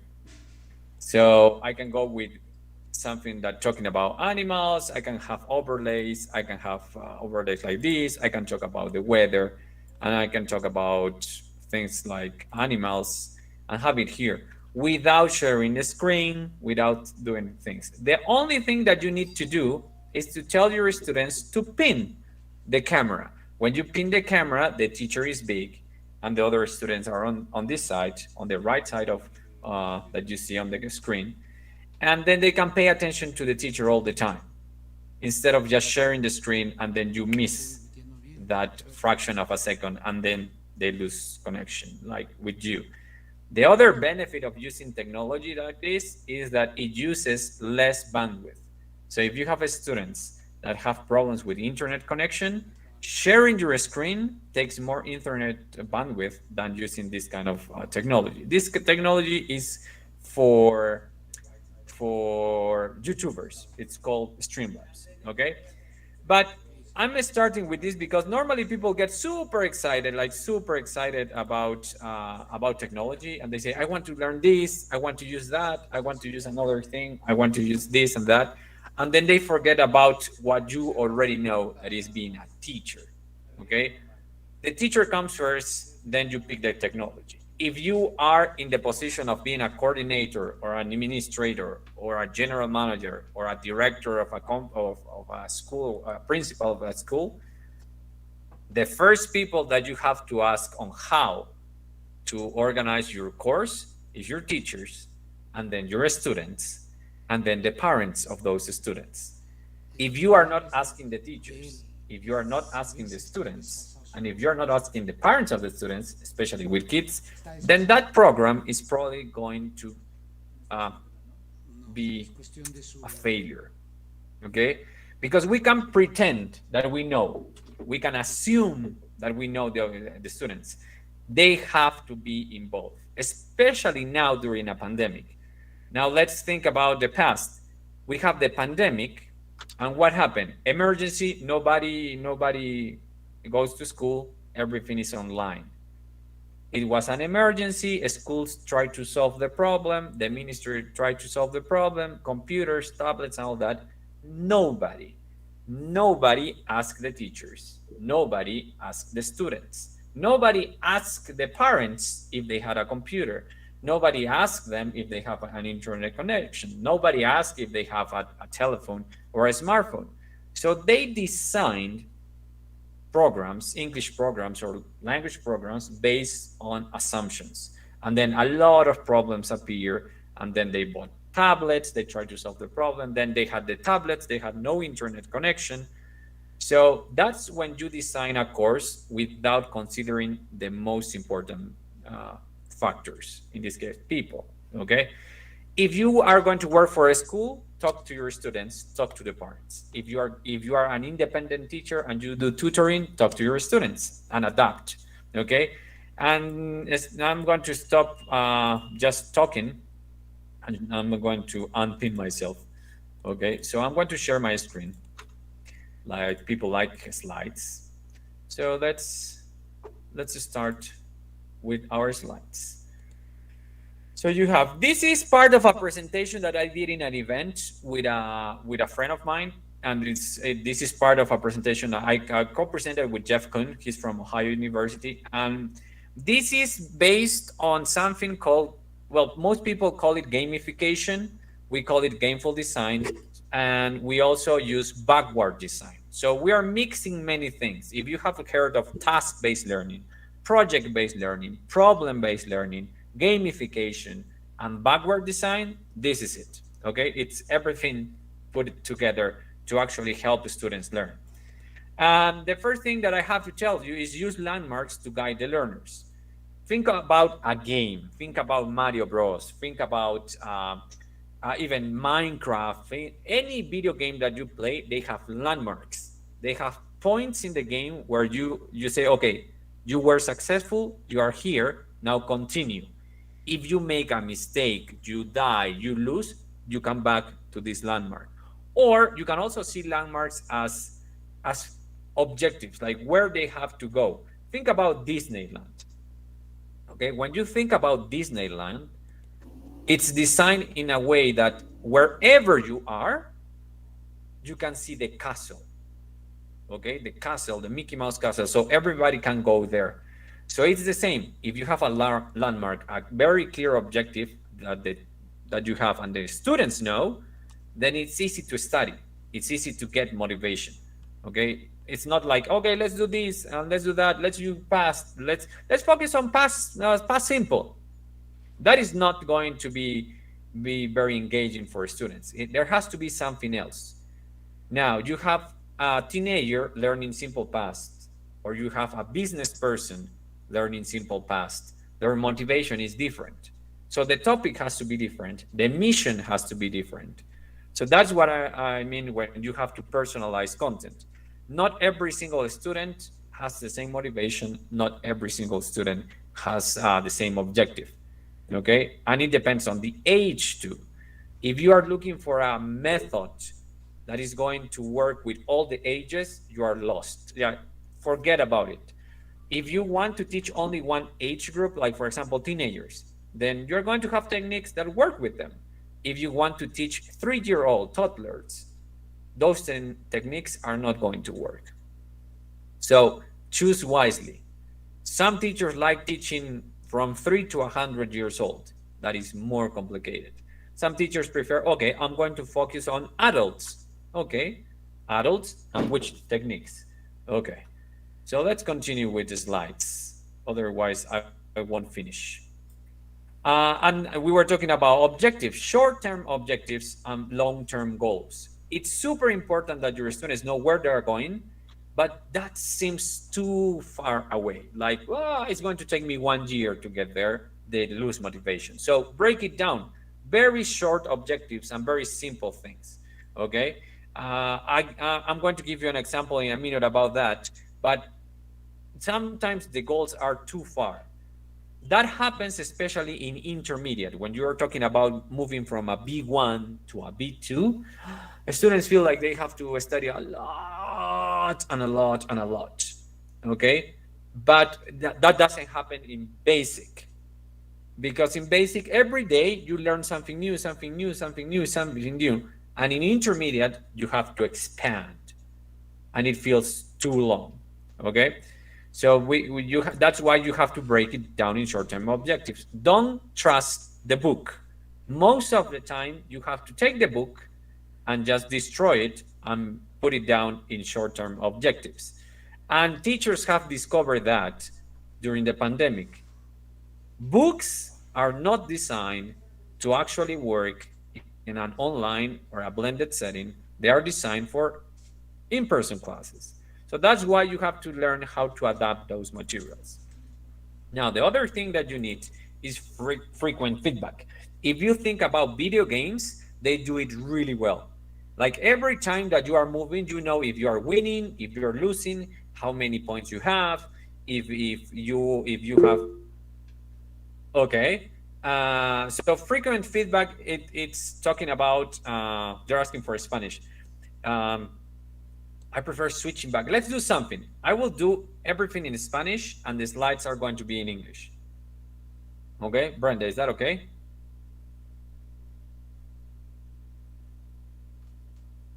Okay. So, lo que me refiero es que en los videojuegos siempre estás al tanto de cómo vas, cuántos puntos tienes, si estás yendo por un buen camino, si estás perdiendo, si estás primero, segundo, tercero, cuarto, dependiendo de qué tipo de juego. ¿Ok? Y en educación normalmente no. Entonces, los alumnos se enteran qué tan bien o qué tan mal están cuando llega un examen. Entonces, muchos hablan ahora del formative assessment, la evaluación formativa y estar pendiente del día a día. Y sin embargo, los videojuegos lo vienen haciendo por años. Entonces, y lo hacen muy, muy bien. Y eso lo hacen con diferentes estrategias que son las insignias, los puntos, que no soy defensor de solo dar puntos, pero más que todo pueden pensar como una barra de progreso. Todo el tiempo tú sabes dónde estás, sea que tu sistema de evaluación sea por estrellas, por puntos, por A, B, C o D, el alumno en cualquier momento sabe, estoy bien, estoy mal, estoy más o menos, tengo que mejorar. Igual los padres. ¿Ok? Eso es frequent feedback. Ahora, la única manera de hacerlo es con tecnología. La tecnología que no necesariamente tienen que tener todos los alumnos. ¿Ok? Puede ser los teachers y los alumnos, pero lo 100% necesario es que el teacher lo tenga. Pónganse a pensar en fútbol. Y siempre hago ese ejemplo también. Ahora, en el fútbol, todos saben qué tanto corrió el jugador, cuántos pases dio, si se cansó, respiró muy rápido, todo. ¿Por qué? Porque usan tecnología. Y esa información la usan los entrenadores para tomar decisiones.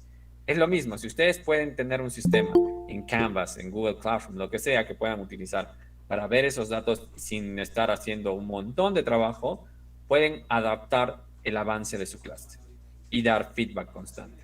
¿Okay? Eso es frequent feedback. ¿Ok? Ahora, estoy hablándolo en español porque me han pedido que lo hable en español. ¿Ok? Now, multiple ways to solve a problem. This is good in video games.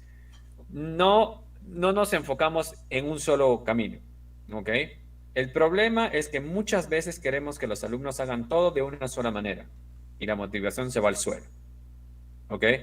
En un videojuego tú puedes completar el nivel de N cantidad de maneras, con un límite, definitivamente. En educación no lo hacemos así. ¿Ok? Siempre decimos, haz esto, 1, 2, 3 y 4 y llegas al objetivo 5. ¿Ok? Pero nunca les damos la libertad a los alumnos de elegir. El anterior ponente mencionó autonomías, like promoting autonomous learning. ¿Ok? El autonomous learning. Pero pedimos autonomous learning y pedimos que los chicos sean autónomos, pero nuestro sistema es súper militarizado, por decirlo así. Haz esto, haz lo otro, sigue esto y lo conseguirás. ¿Ok? Haz el paso 1, sigue el paso 2 y miren, esto es parte de lo que es la educación virtual. ¿Con qué se estás hablando? Eso es una ponencia. Corre. ¿Cómo se llaman ellos? No los conozco. Ya, bye. No los conozco. Ok. Y esto es parte de ser flexible en cuanto a qué puede pasar en una clase virtual. ¿Ok? Entonces, les doy un ejemplo que hoy mismo me pasó en mi clase es una clase con chicos de universidad y son chicos de administración de negocios. Y una de las cosas que dijimos fue, genial, ellos me dijeron, a mí me gustan las empresas que son flexibles, las empresas que tienen una estructura no jerárquica, sino horizontal. Todo en inglés, ¿ok? So they were talking about vertical, horizontal organization. Y entonces yo les dije, ¿pero qué tipo de persona necesitas para una organización horizontal? Y ellos dijeron que tengan iniciativa, que puedan tomar muchas cosas. Entonces, lo que pasó fue que hoy día hice un experimento con ellos y les dejé hacer un jigsaw reading, ¿ya? Pero en vez de decirles, el jigsaw reading va así, este pedacito para ti, este otro pedacito para ti, este otro pedacito para ti, y después lo leen y se juntan y al final todos saben de todo, esa es una típica actividad, el jigsaw reading, les dije, genial, tienen un artículo, it was a business article, y normalmente te toma entre 8 a 10 minutos leerlo. ¿Ok? Y yo les voy a dar 4. Entonces ellos mismos decían que era imposible. Claro, son 4 minutos, pero ustedes son 6. Vean cómo pueden resolver este problema. Lo lógico era que ellos digan, ya, genial, uno tome el liderazgo y dice, tú lees los 2 primeros párrafos, tú lees los otros, pero no sabían qué hacer. El primer minuto no había ni siquiera esa discusión. ¿Por qué? Porque están acostumbrados a que se les diga paso a paso qué seguir. Y luego de eso nosotros decimos, oye, pero tienes que ser autónomo, pero no generamos estos espacios donde ellos pueden ser autónomos y donde el profesor deja de tener el control de la clase y se los pasa a ellos y nos asusta. Entonces, simplemente los dejé, llegaron a leer hasta la mitad, hubo un poco de confusión y luego les demostré, porque son alumnos de negocios, que no es tan fácil estar en una empresa horizontal, porque el perfil de las personas que salen de la universidad lamentablemente siguen una educación muy, muy lineal. Entonces no están preparados, salvo que entren a la práctica. Y nosotros podemos hacerlo como profesores. Pero multiple ways to solve a problem. Generen autonomía. Hay muchas maneras de generar autonomía. La primera, por ejemplo, tienen alumnos que tienen muy buena conexión a Internet, otros alumnos que no tienen buena conexión a Internet. Entonces, ¿por qué el trabajo final es en grupo? El alumno que no tiene buena conexión a Internet probablemente no se va a poder conectar con sus amigos y está en desventaja, porque no les das la opción. Tengo un trabajo grupal y un trabajo individual. Los dos evalúan lo mismo, pero el grupal es un poco más complejo y necesita de un equipo. Al final pueden sacar la misma nota y el que elige, tú eliges cuál. Obviamente el alumno, no tengo buena conexión, no voy a poder discutir con mis compañeros, yo elijo el individual. ¿Entienden? Entonces, le das la oportunidad y consideras las necesidades de tus alumnos. ¿Ok? There you go. Yeah, Kara is actually promoting her presentation. Good. Ok. Entonces, si les das ese tipo de opciones, ¿ok? Yo me estoy enfocando mucho es lo bueno que hay muchos ponentes que van a enfocarse mucho en la practicidad de usar apps. Yo estoy yendo un poco atrás, ¿ok? Yo soy un poco más, estoy tratando de defender la parte metodológica. Ok. Affirmation of performance, ¿ok? Normalmente nos enfocamos mucho en corregir el error, pero no vemos todo lo que el alumno ya ha logrado y que lo está haciendo bien. Entonces, eso también quita motivación. Especialmente con alumnos que son los AD, los extraordinarios, ¿ok? Porque sienten que es como que you give things for granted y están perdiendo un poco, ¿ok? No llegan a su potencial, no desarrollan su potencial porque nos enfocamos en los alumnos que están mal o están más o menos para subirles el nivel. Y el que está por encima es como que él no necesita. Y eso está pasando mucho en la enseñanza online hoy en día. Cuando regresemos a la presencialidad, vamos a tener 3 tipos de alumnos. Los alumnos que tuvieron mucho apoyo de los papás y que están por encima del nivel. Los alumnos que cumplieron las metas más o menos y los que prácticamente perdieron 2 años. Y los vas a tener a los 3 tipos de alumno en un salón. Entonces ya tenemos un nuevo problema por enfocarnos en solo corregir y llegar de abajo hacia el promedio y no pensar en los que están por encima del promedio. ¿Ok? Entonces, eso es algo que pensar. Esto es lo que deberíamos tener. It's a city. Esto también es de un juego. Y bueno, pueden decir Disney Animal Kingdom es el mapa de Disney y todo, pero siempre ves el castillo, lo que estamos haciendo, los landmarks y para ubicarte. Pero es totalmente diverso. Sin embargo, cuando nosotros hemos saltado al Zoom, al Drive, al Canvas, al todo, hemos tratado de hacer esto. Tratamos de cuadricular a todos los alumnos y tratamos de enseñarles de la misma manera. Lo que hace la enseñanza online versus la enseñanza presencial mejor es dejar que el alumno pueda seguir su propio paso. ¿Por qué? Porque tienes herramientas tecnológicas que te permiten hacerlo, que no podrías hacerlo con los 20 alumnos en la clase o 30 alumnos en la clase, pero con tecnología sí. ¿Okay? Entonces, piensen mucho en que necesitamos considerar las necesidades y objetivos de los alumnos. ¿Ok?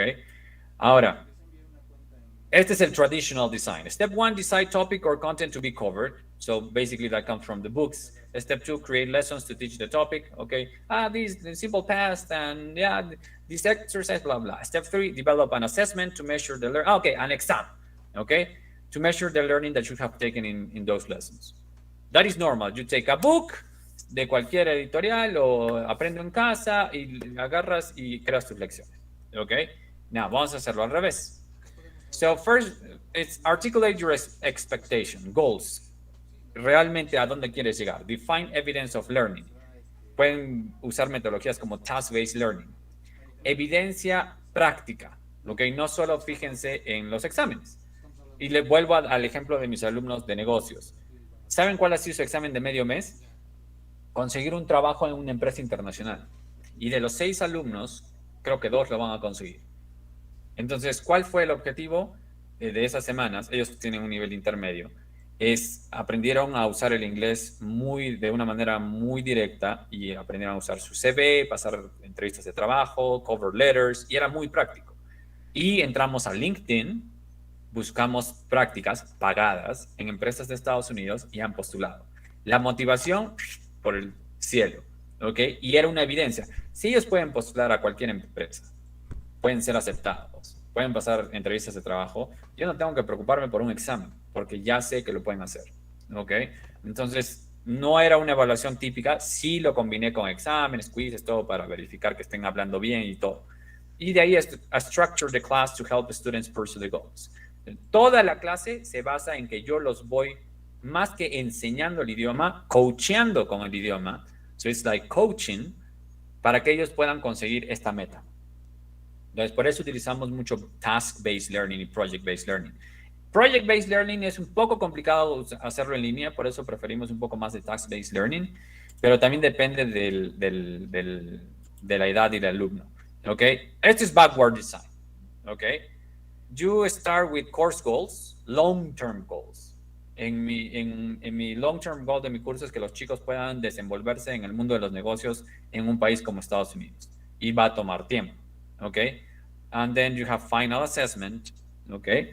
Y de ahí los learning outcomes, que ahí sí, el final assessment, por ejemplo, si lo divido por unidades de aprendizaje, mi final assessment de esta unidad fue la entrevista de trabajo, postular al trabajo y presentar todos los papeles a ese trabajo. Learning outcomes, ahí es donde ya siempre tenemos la experiencia, ¿no? ¿Qué es lo que ellos van a aprender? Entonces, a escribir un CV, un cover letter, lo puedes desmenuzar un poco. En el cover letter, you use simple past, you use present perfect, y cosas así. Y de ahí recién empiezo a ver cómo voy a llevar la clase, las tareas y las actividades. ¿Ok? Lo hacemos al revés. Eso nos permite tener un enfoque de motivación. Lo que buscamos nosotros en verdad es motivar al alumno con algo clásico. Y esta es la base del gameful design, o que algunos le dicen gamification. ¿Ok? Esto está basado en la teoría de self-determination theory. And we have 3 things. ¿Ok? La primera es autonomía. Todo el mundo habla de autonomía, pero para tener autonomía, you have to promote autonomy. ¿Ok? Denles a elegir. Si los invito a un restaurante y yo elijo la comida por ustedes, nunca más van a querer que les invite. Entonces, denles el menú y denles opciones y que ellos elijan. Ya les di un ejemplo, el tipo de proyecto. Ahora, otro ejemplo. Es un poco más complejo, que ellos elijan qué no qué contenido, pero qué actividades van a completar. ¿A qué me refiero? Digamos que tienen 3 proyectos, 3 exámenes, 4 lecturas y X y Y cosas.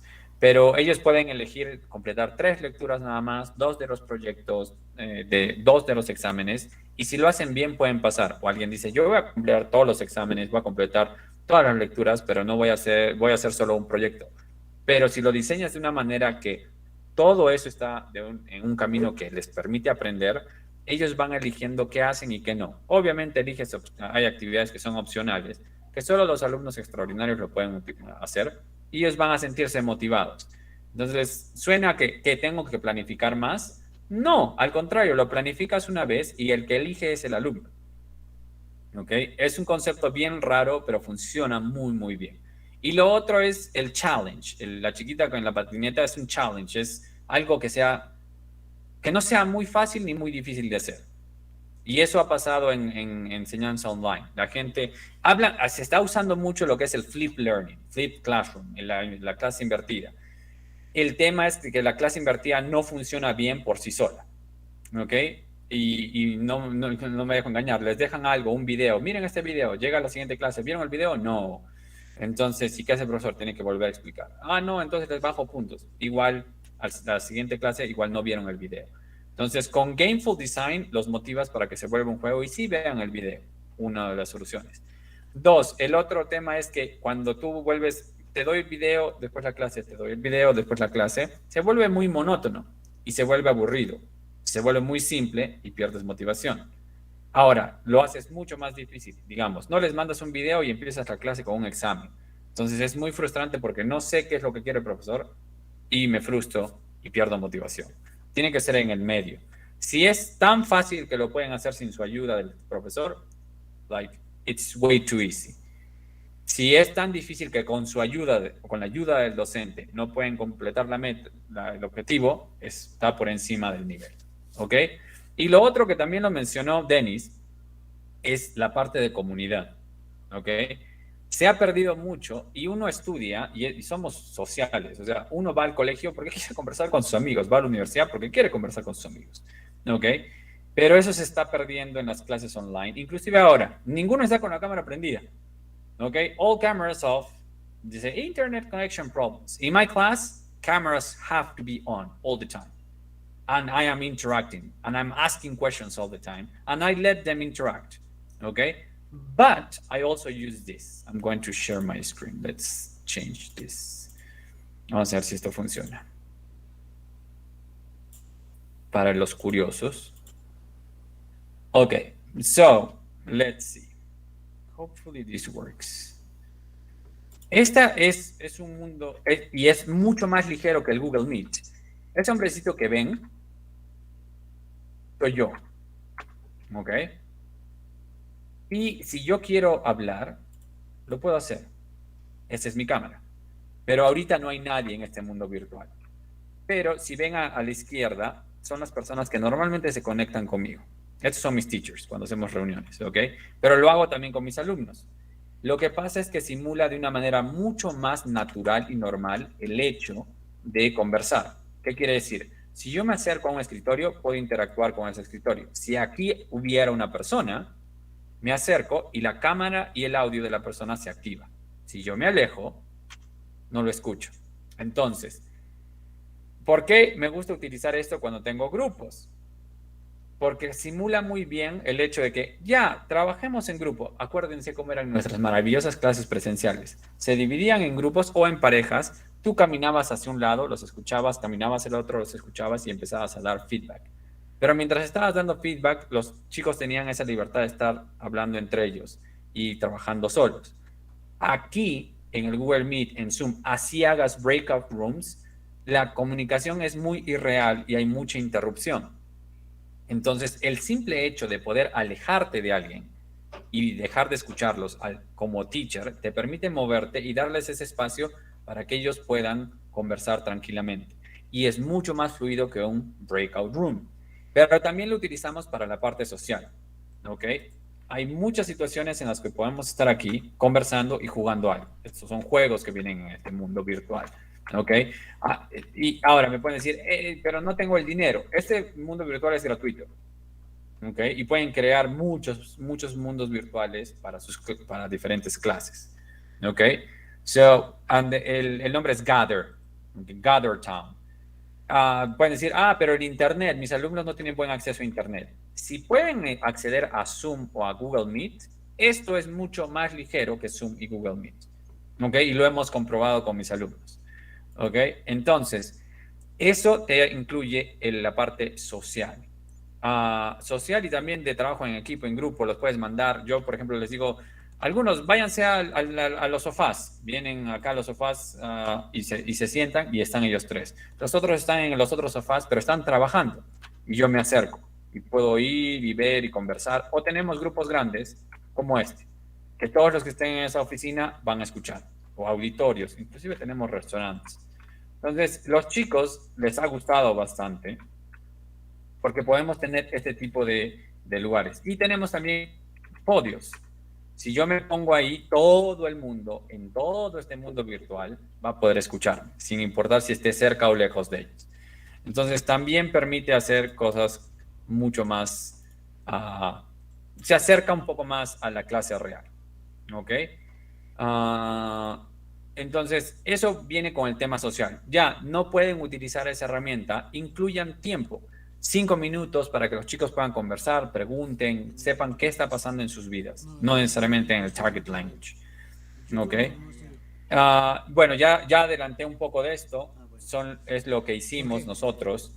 Esos eran los objetivos: navigate himself in the business world, achieve the level to apply for an MBA. ¿Ok?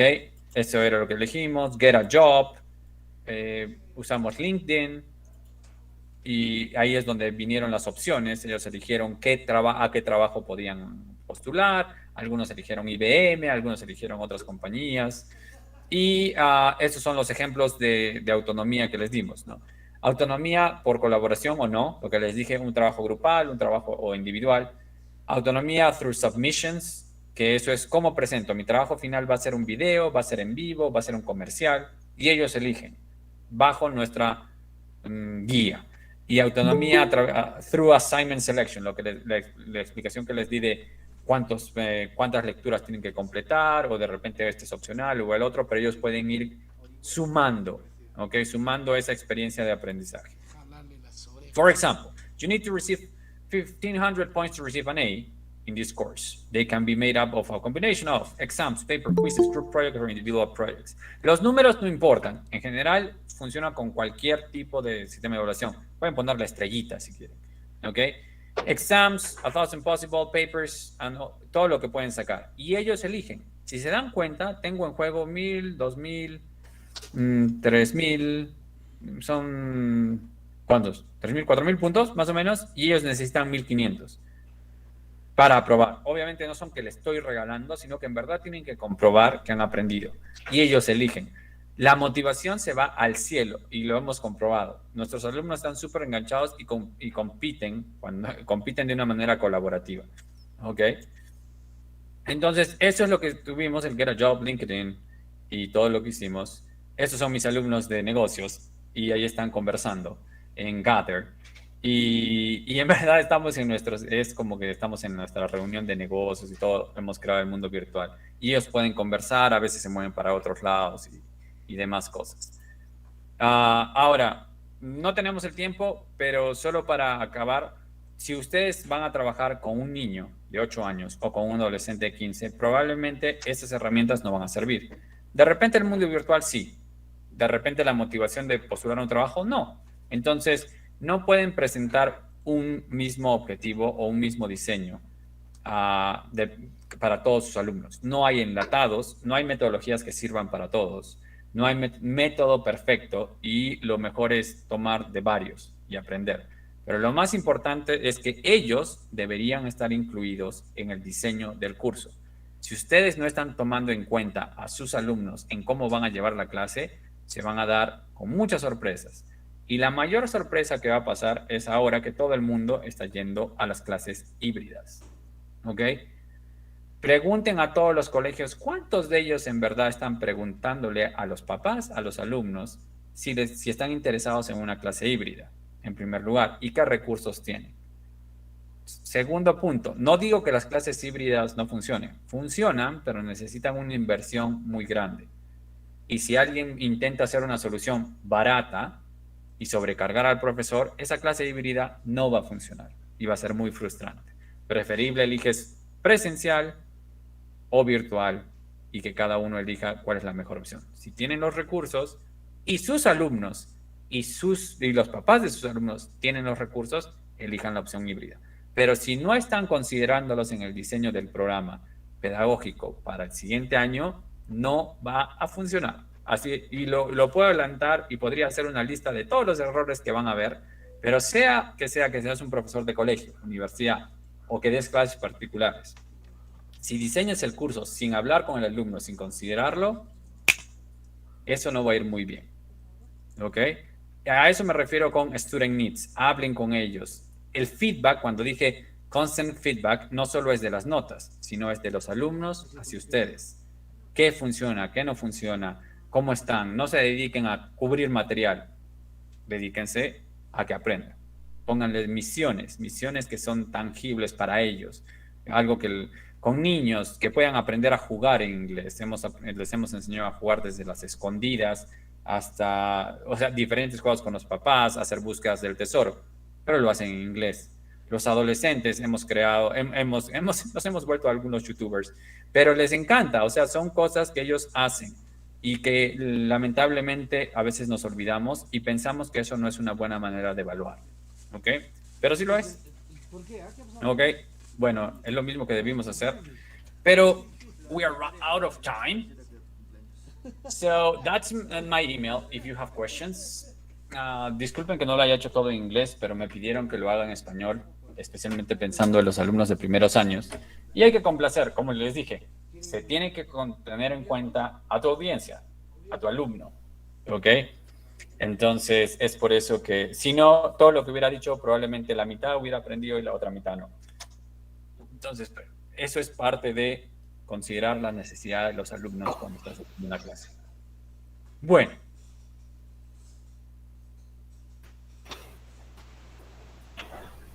Continue.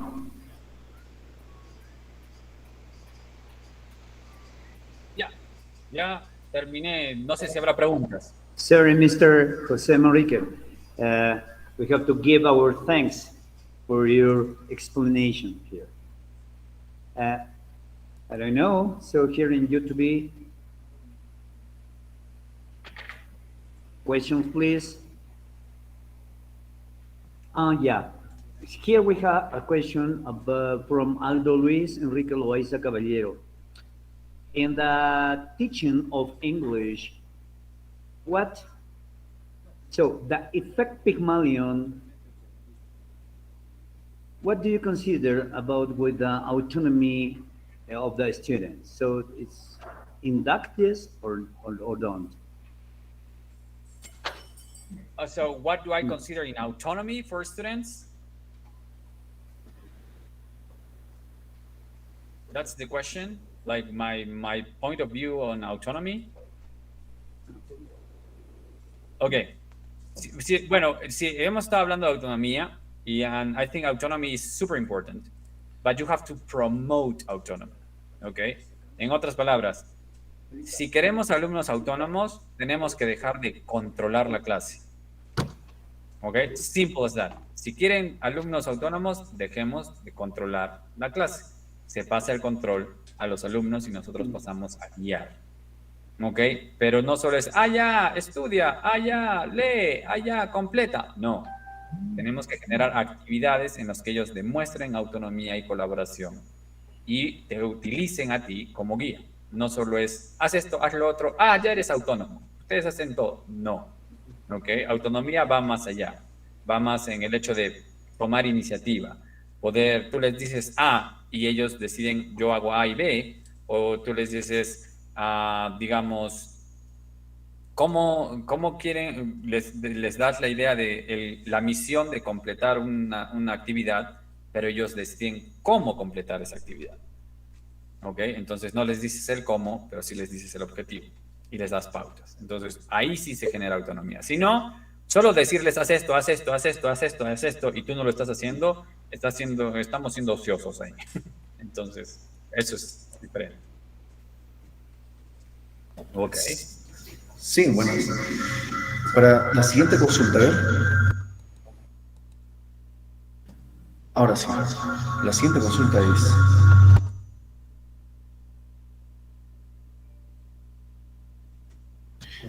Ahora sí. La siguiente consulta viene de sus días. Comes from sus días.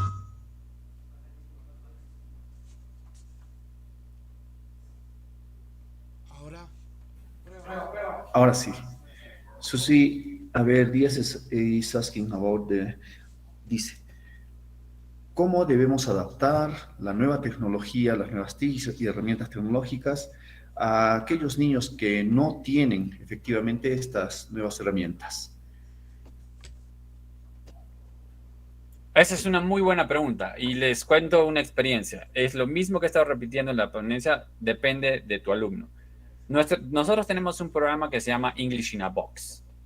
¿Qué hicimos? Pusimos todo el material que necesita el alumno y se los enviamos a su casa mensualmente. Y el profesor tiene el mismo material y hacíamos clases en vivo. O hacemos hasta ahora las clases en vivo. Funciona muy bien, hacemos experimentos, todo. Pero se nos acercó una ONG y nos dijo, mira, nosotros trabajamos con niños, pero las familias no tienen computadora. Entonces dijimos, no tiene sentido intentar hacer una clase en vivo. Ya, pero sí tienen un smartphone por familia. Entonces, genial. Entonces, ¿qué se puede utilizar con el smartphone? Se puede utilizar WhatsApp. El WhatsApp es gratuito. Los mensajes de voz, los mensajes de texto y los videos hasta cierto número, hasta 32 megabytes. Entonces, ¿qué hicimos? Grabamos todas nuestras lecciones, todos nuestros experimentos, todas las actividades por partecitas. Las dividimos el lesson plan súper mascadito. Hicimos guías para los papás y los papás sabían exactamente qué tenía que hacer el niño. En español tenía la guía, pero todo lo demás era en inglés. Y les enviamos, teníamos un coordinador que enviaba interdiario las cosas que tenían que hacer. Obviamente trabajamos con esta ONG, hicimos una recaudación de fondos y conseguimos los materiales y les enviamos los materiales a los niños para que ellos puedan aprender con los experimentos, con las manualidades. Entonces, tenían los videos, los papás tenían las guías y lo que terminó pasando es que no solo los niños aprendieron inglés, sino que los papás no gastaron dinero porque el WhatsApp no incurría en un costo. Ahora, es verdad que hay personas que ni siquiera tienen acceso al WhatsApp, entonces tenemos que encontrar una solución que se adapte a sus necesidades, ¿entienden? Entonces, siempre parto de lo mismo. Si tienes un programa que está muy bien diseñado metodológicamente, luego es adaptarlo a esas necesidades. ¿Cómo lo puedes modificar? O tal vez empezar uno desde cero, porque si no consideras las necesidades del alumno, por más buen programa que sea, no va a funcionar. Listo. With other question here. What kind of games could I use for children at elementary and kindergarten to improve listening and speaking? Says Fernando. Okay, so games to improve listening and speaking. The best way to actually make a little kid, elementary school kid, to learn is to make them do. So the games, I love Kahoot, I love quizzes, but they get boring. Okay, and the kids lose motivation there. So if you want them to learn listening, make them follow instructions. If they have access to a lot of technology, create a virtual world. You can use Minecraft. If they have less access to technology, think about doing experiments, handicrafts, follow instructions so they actually can do origami or things like that, and connect it with different grammar, and connect that with games, like real games that they can play with their parents. Treasure hands. There is a game with paper that you can create like laser pasted a laser maze. They are doing, so they will do things and see that they can actually use language as interaction, and then they can speak. If you want them to be only between you and the screen, then motivation is going to start going down and down and down. Even if it is an app, most apps that make them create things, then that is the way that they are going to be motivated. As I mentioned, if you love apps, I don't like the classical apps. I go for apps that they are more popular with them, or games. And one of the games that I love using is Minecraft. And Minecraft is so good with kids, or something that is similar with that, and creating virtual words, like I show you, gather. If they are elementary kids, they can manage that. It's so easy for them to do that, but they have to do something. Thanks a lot of Engineer Jose Carlos Manrique del Carpio. So it was a very, very important and interesting topic about adding students' needs to your course planning. Thank you, and God bless you. Thank you, and thank you for the opportunity. Sí, queremos expresar ampliamente el agradecimiento al ingeniero José Carlos Manrique del Carpio. Muchas gracias, ingeniero. Hasta luego, nos vemos. Yeah, you know that time is our principal enemy today. And here we have to continue with our Congress in this first day. We are very happy to have between us Ms. Fatosh Ur Eskisharak. She is from Istanbul. Fatosh Ur Eskisharak. Hello, hi. Has a BA in American Culture and Literature from Ankara University, a master's degree in Educational Management from Bahçeşehir University, and a PhD in English Language Training from Istanbul University. She has COTE, Code Certificate. Now its certificate is known as ISOT, and Delta Diploma from Cambridge University. She is an ISOT tutor with ITI and a certified British Council trainer. She currently works as a teacher and training operations coordinator at Bahçeşehir University School of Foreign Languages and contributes to different units and different faculties within the university. She, for example, gives courses to BAU ELT students at both undergraduate and graduate levels. For example, professional development, teaching skills, English language teachers programs, classroom management, etc. In the Faculty of Education and works at the BAU Turkmer to train teachers candidates to teach Turkish as a foreign and second language in a blended teacher training course whose preparation process was coordinated by herself. Ahora, desde la frontera Europa-Asia, está con nosotros la Philosophy Doctor Fatosh Ur.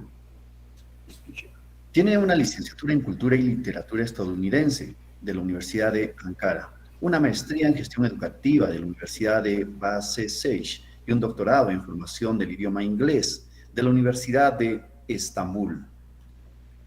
Tiene certificado COTE y diploma Delta de la Universidad de Cambridge.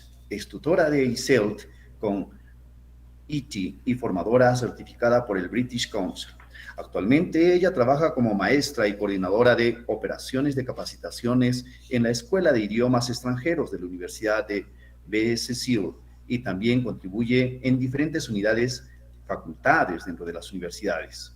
Imparte cursos a estudiantes BAU y ELT, tanto a nivel de pregrado, así como también de posgrado.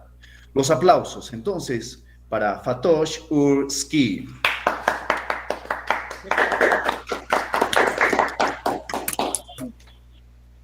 Hello, everyone. Welcome. Is it okay if you just, at least a few of you, have your cameras on? Because this is gonna be an interactive session, unlike the first two presentations. So I'll be happy to see some faces, if that is possible. So I'm just waiting for some brave hearts. Okay, when I'm waiting for that, I have just a reminder for you all. As I said before, this is going to be an interactive session. So, I mean, former speakers talked about interactive tools, applications, etc. And hopefully in this session, great Yudi, good to see you. Please just forgive me if I can't pronounce your names. I mean, I know no Spanish at all, unfortunately. So apologies at the beginning. So in this session, I hopefully, you'll be able to practice using some of these. So that you can also use these in your classes with your students. All right. So that's why you will need a second. I mean, if you are on laptop or on your PCs, you will need another tool like your mobile phones if they are with you. That will be useful so that you can also contribute. All right, so the title of my presentation or workshop, let's say, is Motivation, how to boost it in classes. But I'm not really sure about what motivation means. So that's why I want to ask you whether you have any ideas about what motivation is. Then I think it is going to be quite difficult to define such an abstract term. So I change my question to this. Let me share my screen with you. Just give me a second, please. I hope I can manage because this is my first experience with Google Meet. Okay. Which one I'm gonna use? This one.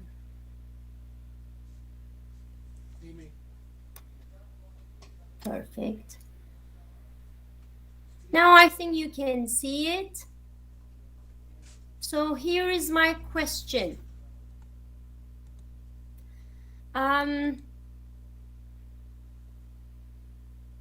I said you are going to contribute. So if you have your mobile phones, you can use the code. You can just Google Mentimeter. Mentimeter. I hope some of you know about that. If that's new to you, you can just see it on my screen. Mentimeter. And then the code, enter the code here, 92930182. I'll just have it on so that everyone can see it, and then answer my question about motivation. My question is, who is a motivated learner and what does he or she do? I think it is easier to answer it like this. So if we just think in terms of behavior, it will be more concrete for us. It is easier to answer.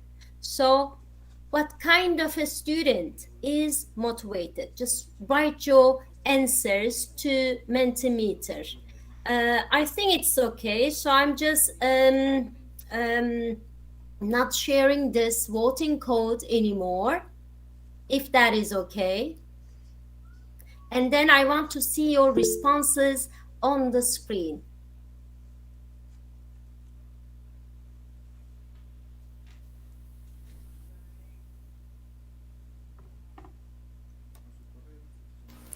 Please, can you share the link so we can copy and paste to the Google YouTube? Mentimeter.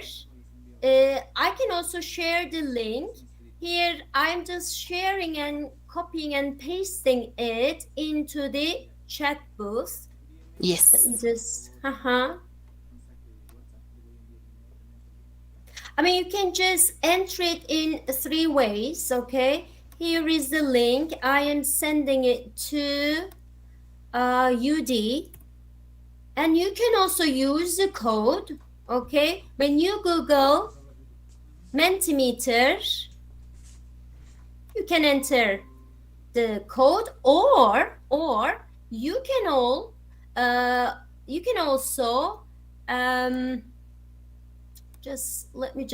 can I do it? I can also share the QR code.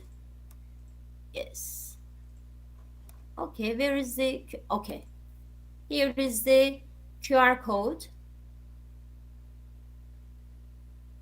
I hope you can see it.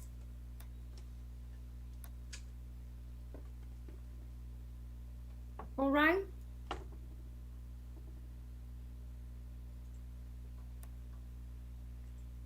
Código QR también puedes pasarlo.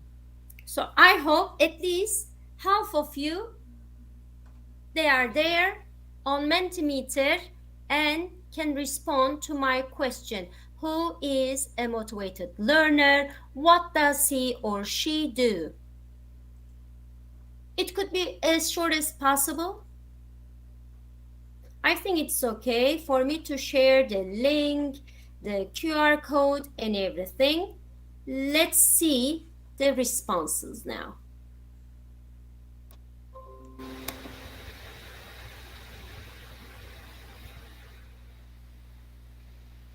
Okay, for all people that are watching us by YouTube, the link is on the chat box. Para todos los que están vía Okay, YouTube, great. ya está el enlace ahí. Great.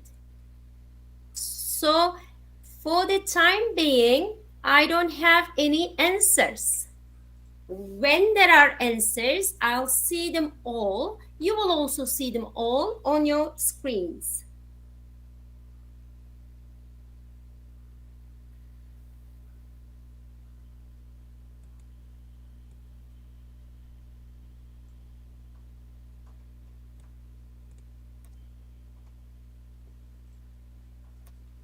Okay, now I'm gonna share the answers. Sí, la invitación, por favor, a todos para que participen mediante el link que ha sido enviado. Asimismo, pueden escanear en su pantalla la presentación de la Magister, PhD.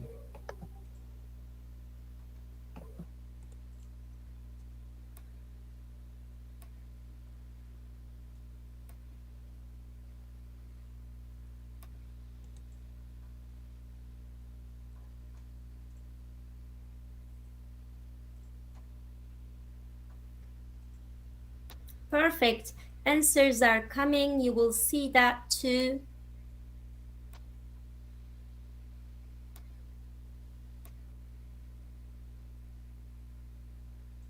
Perfect. The thing is, I think you still can't see it for some reason. Yeah, I think now you will be able to see it. No? Can you see the answers? Yes, we can. Perfect. Sure. Yeah. Okay. Because my YouTube is also on now. I think we are just coming a bit from behind. So, yeah. Some of the answers are in Spanish. I don't understand them, but I mean, if you understand, it's okay. So these people are motivated. What do? They're happy. They are actively participant. They participate in activities. Okay, he asks questions. Very good. They're competent. They are curious, I guess. I think the word active is keyword here. Yeah? Okay, perfect. Okay, I'm gonna wait for just 1 more minute for your answers. So I think we are on the same page. So a motivated student is active. He participates. He's happy. He asks questions. There is this travel. I don't understand. Travel, maybe, do you mean they are just active and, I don't know, travel when they are not in class?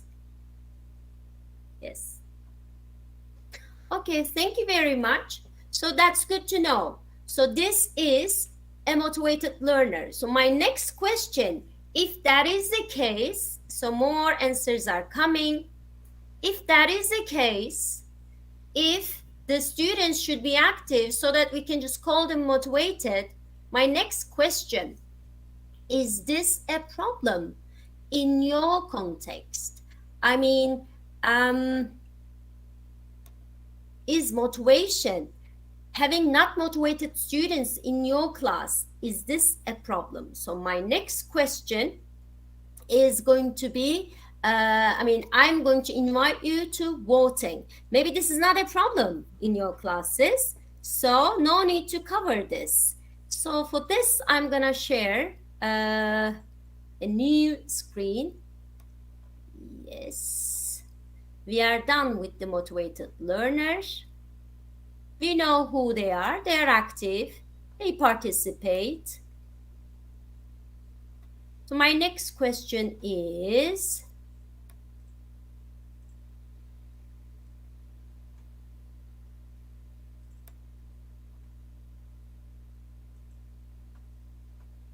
again, I'm gonna share a new code for this. I think you are familiar with the system. I think it will take less time for you to come into the system this time.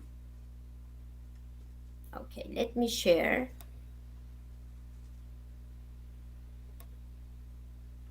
Yes. Where is it? Yeah.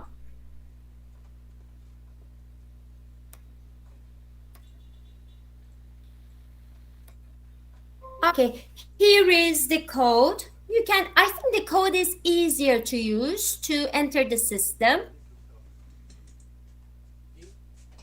And I can also copy the link and just send it through our chat booth. Yes, where is it? Yeah, it's coming. The new link. Okay.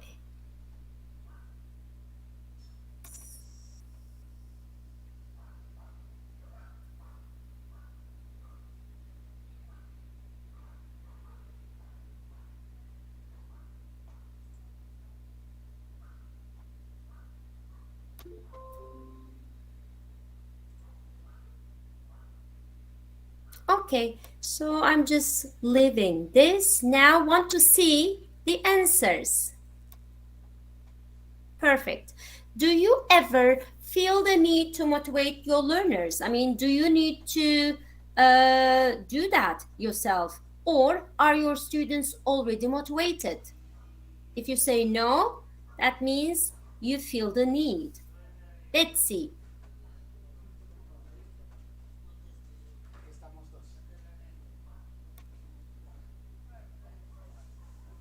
Okay, we have 2 yes always.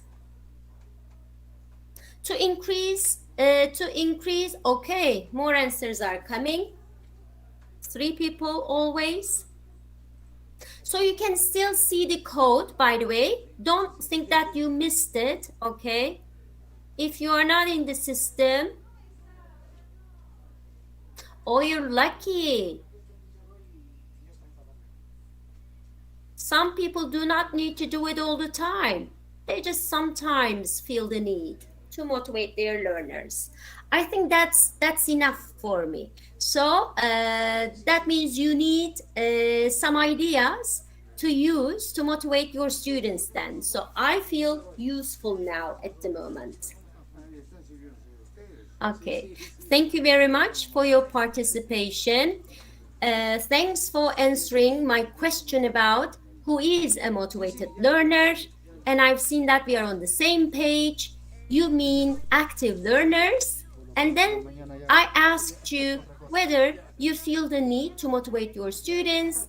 And the majority says, yes, sometimes or always they feel the need to motivate their learners. That means you are going to use some of these ideas to motivate your learners then, hopefully. Okay, perfect. So the answers, the participants are increasing, but I think we have limited time. That's why I'm just leaving this here. After seeing that, yes. All right. Perfect. Yes, always, now 7. Okay, perfect. All right. I'm going to ask, today I am not going to be the one working. It is going to be you. I mean, I worked before the session to prepare all these things. Now it's your turn. Okay, so sorry, I'm just making you work. My next activity is on word wall. Have you ever heard of this tool before? Word wall. No, I think that it's the first time for many of us. Okay. What about the Mentimeter? Was it new to you? For us as a teachers, it wasn't new, but for our students that are via YouTube, yeah, it is new. Okay. Yeah. I mean, I have more experience, and my expertise is with adult learners. So it will be useful at this point to say that the majority of the ideas to be discussed, to be shared here, could be used with adult learners. I mean, maybe starting from the level of secondary education, it would be valid as well. Okay, so the next activity, let me go there. Word wall, I said. Let me share my screen. Okay.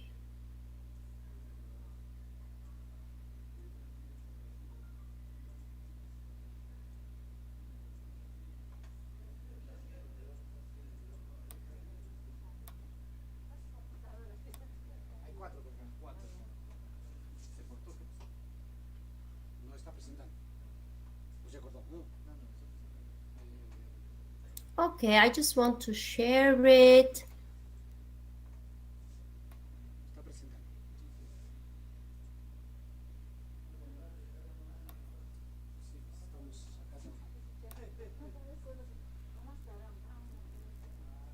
Okay, here is, again, I'm sending the link through the chat box.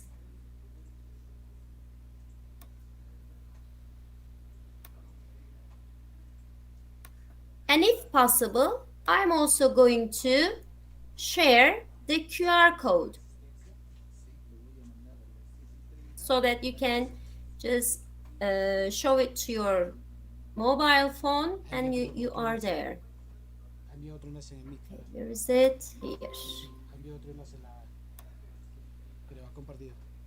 Perfect.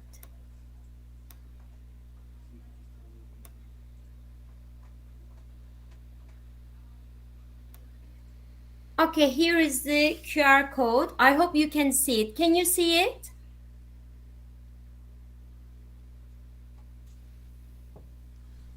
Yes, can you see we the can see. QR code? Yes, it's visible. Perfect.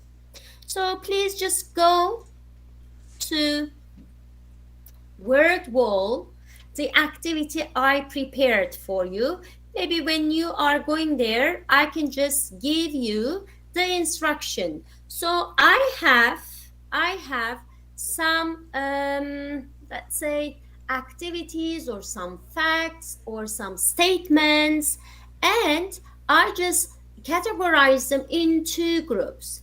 In one category, I just put the things where we can have effect on as teachers, and in the second category, where it is a bit difficult to have effect on. I mean, the things that we can affect, the things that we cannot.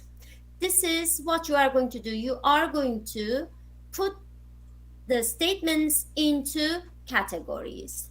This is an individual activity. Okay, you are going to do it on your own, but I'll see the results later. But because I just want to show you the activity, I also want to do it here. But for this, I need your help. You see here, there is a timer. Okay, so I set 5 minutes for this. Let me say, please. Voy a comunicar. A ver. Yes, we have statements here. Okay, They are all related Please. to motivation. Tengo acá la actividad número 2 y todos ya debemos We participar. can Por favor, todos a affect participar as con mis caídas. teachers. We can have effect on some of them, but we cannot do anything about some of them. For example, learners find lesson useful. I mean, can we affect this? Can we change it? Do you think we can control this? Just help me and I'll just put it into the correct category. You may be just playing it on your own with your mobile phone, but let's do it here together. So learners find lesson useful. Do you think we can change this? We can have effect on this? Okay, I'll help you with the first one. Yes, I think it is directly related to your lesson planning. If you know your students' needs well, you can just understand their needs better, and you can just meet their needs through appropriate lesson planning. So yes, we can have effect on that. We can just improve it. What about the next one? Learners like socializing with their classmates. Do you think we can affect that? Yes. I mean, some of the... Yes? Are you sure? Which one? Some students, like engineering students, they may not like socializing, but students who study in the communication department, they may. So do you think we can change it, or do you think it's related to their personality? Okay, let's see. Is that correct? I don't know. That's what I feel. Let's just do it very quickly because we are running out of time. Learners get encouragement and praise. Do you think we can do it? Do you think, I mean, we can contribute to this?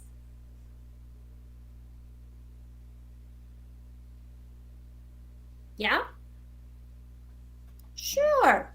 I mean, it is us who gives the feedback, praising to our students most of the time. Yeah, we can control this. And the next one, learners have better job opportunities when they have a good command of English.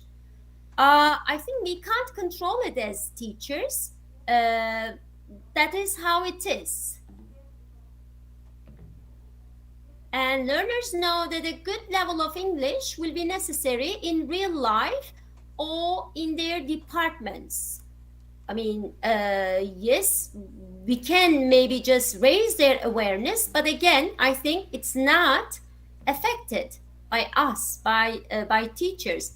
Learners have fun when learning. Do you think, can we just make this possible? I want the answer from you this time. Hurry up, we are running out of time. Learners have fun when learning. Can you arrange it? Can you do something about it? Yeah? Sure. It all depends on your way of doing, covering things. I think we can just have effect on that. Learners like their teacher. This is a tricky question. Can we help our students like us? Of course, we can just force them to like us, but I think we can contribute to that. And the next one, learners find material interesting. Yes, we are free to choose our materials. Not always possible, of course, when everything is decided by the Ministry of Education, but generally this is possible. Learners can travel anywhere. I mean, if they have money, they can. Why not? English is the language of the internet. That is a reality, but we can't just help it. We can't just reduce it, or we can't increase it. Let's submit our answers. All perfect. All of them are correct. I win. I win. Okay, so, I mean, what do you think about this word wall? Do you like it?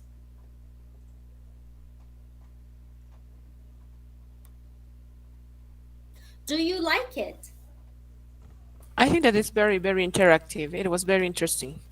Yeah, okay. Good to know. All right. So what did we do so far?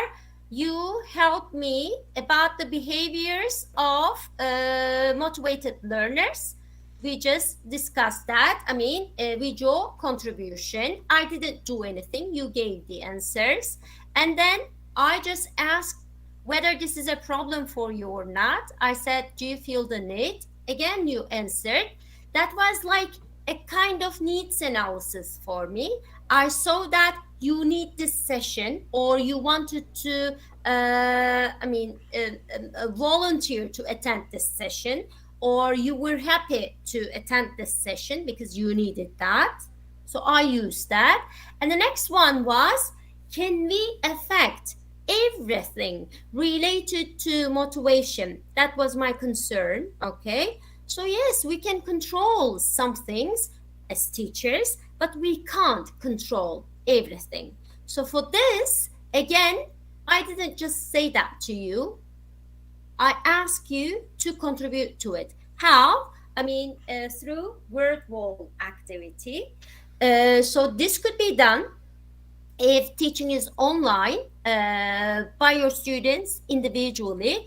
But if you have face-to-face teaching, you can have your students work in groups maybe, or again individually, no problem. Okay, so this was my next activity. And the next one, I think we will not have enough time to do that, but I have a reading text. Okay, so I'm just going to show, let me just stop sharing it. So I have a text. Do you remember I said, generally we can choose our materials, but not always. Yes, sometimes you have specific books to follow. You have specific curriculum, syllabus to follow. Yes, you can't change the content, but you can change the way you do it. Now I'm just going to share a reading text.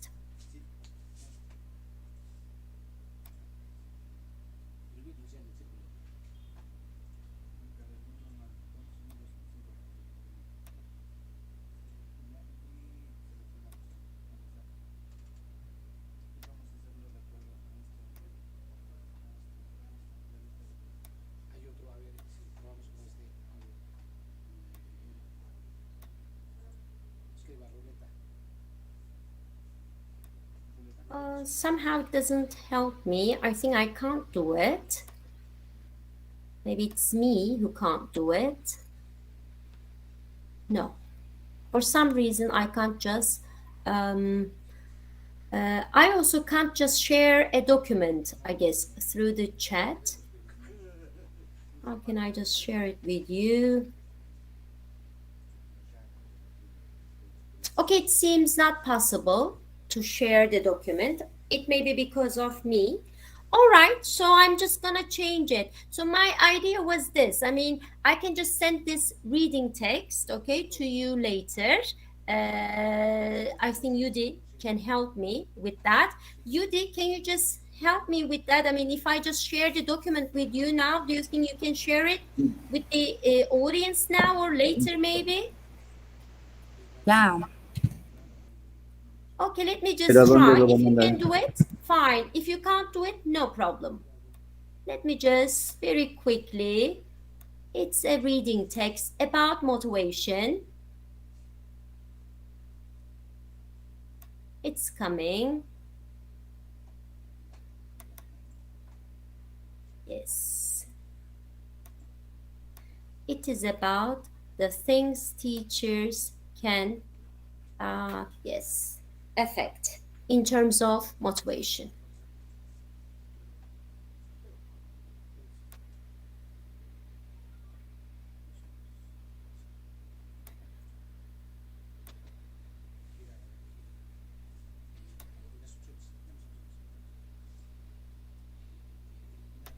Yeah.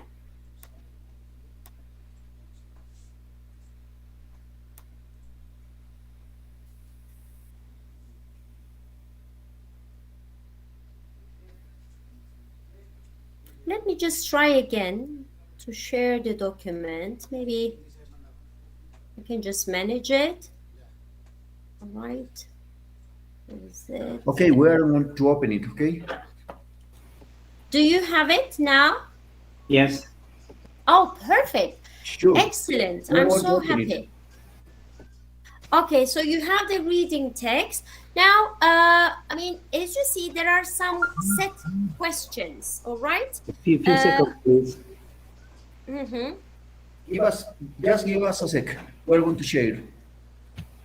I just send it through WhatsApp to UD. Lo más rápido posible. Tiene preguntas.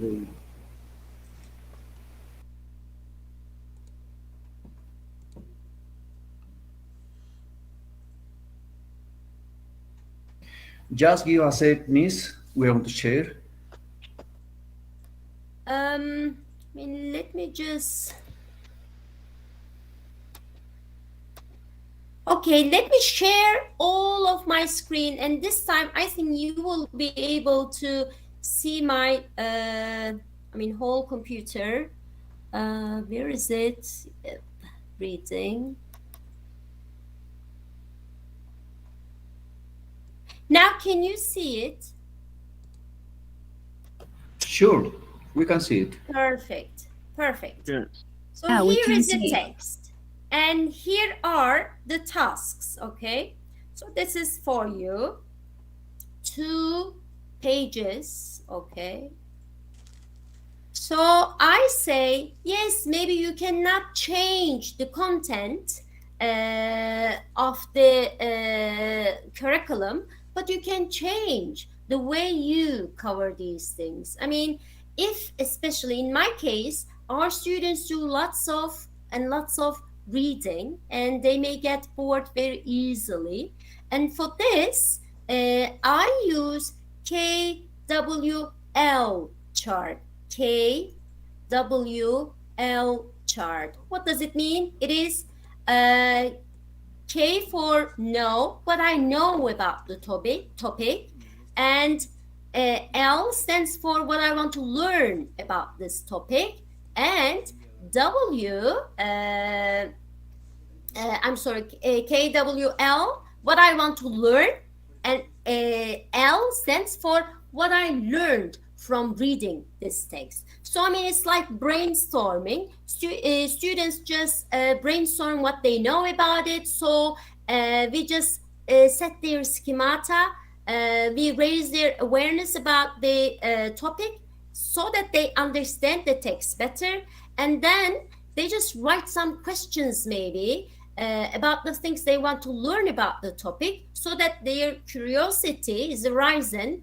And then finally, they just read it to see whether the questions that they ask are answered in the text, so they have a real purpose to read the text. And then finally, you can just get feedback from the students whether they could answer any of their questions or not, and what more maybe they want to learn about the topic. So this could be just one way. That's what I do a lot in class, but this time we are not just going to do it. We are going to do something different. So what I want you to do is skipping all these questions, okay, here.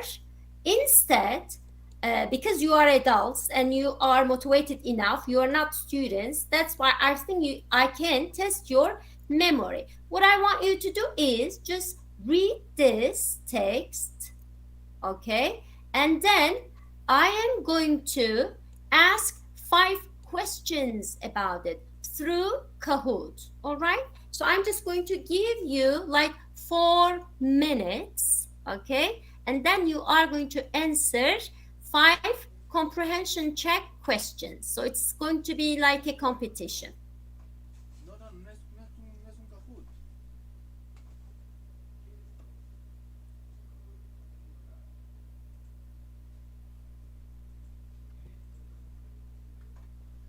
Kahoot.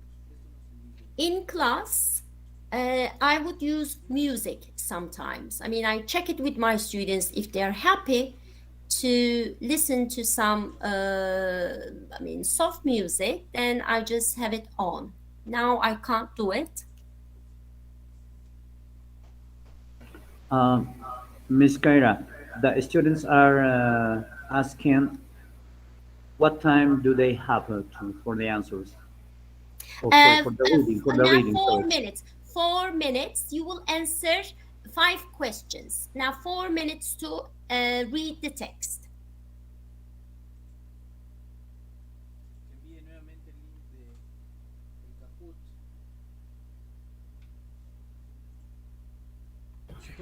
Could you repeat, please, and send us once again your Kahoot, please? Now just read the text so that you can answer comprehension check questions about this text. They are very easy questions. Now Okay. I'm just giving you silent time for you to read.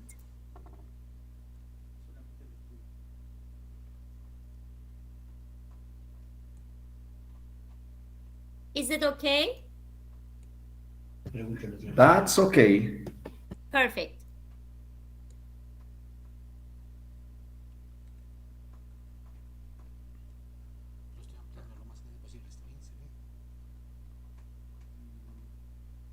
So last 3 minutes.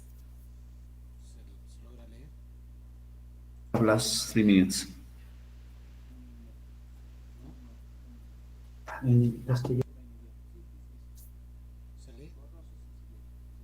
No, la idea es que se vea.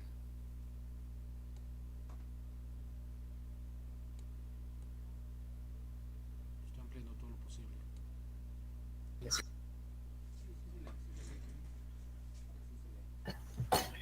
A todos los participantes, tenemos todavía 3 minutos para solucionar o para resolver, para leer realmente esta lectura y luego participar en el Kahoot. Tenemos 3 minutos más.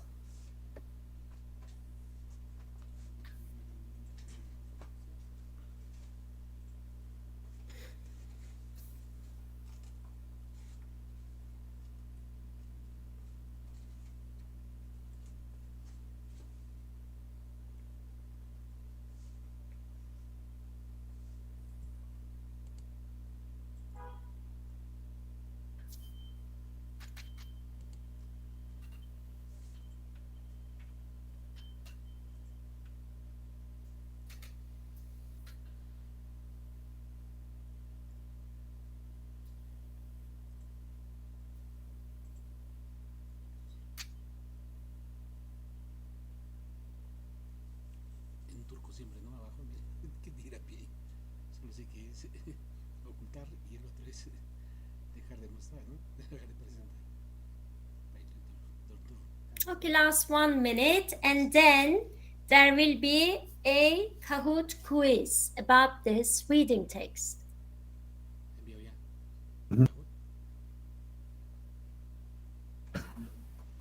Tenemos 1 minuto más para la lectura y luego proceder en el Kahoot.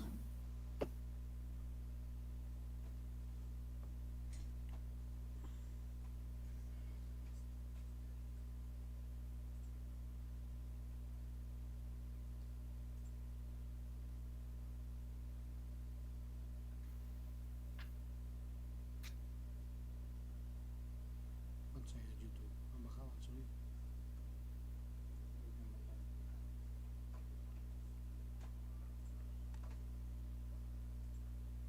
So if everybody is ready, I'm now stopping sharing my screen.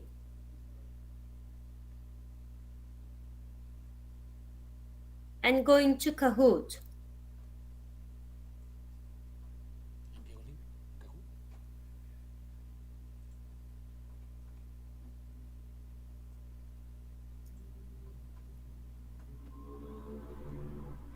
You can even answer the questions without reading this text. I assume. We'll see. Okay. So we have limited time, so I need to just stop it at this point. Yep. Okay. Perfect. All right. Now, if you're ready, let's go to Kahoot. I assume that most of you are familiar with it, so it will take less time for you to be on Kahoot. Let me share my screen.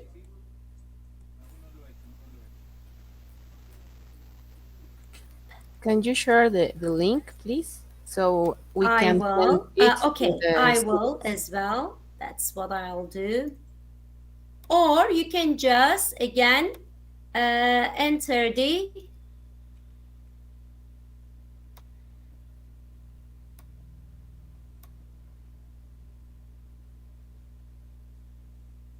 it's coming. Yes, classic.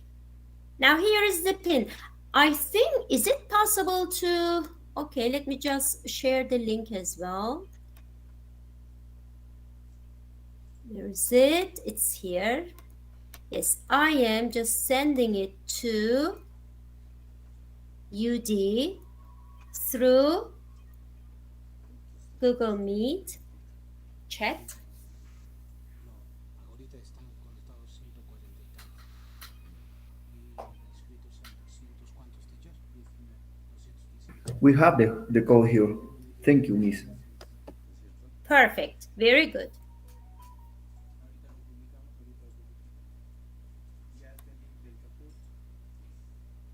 Okay, now I'm waiting for the players now.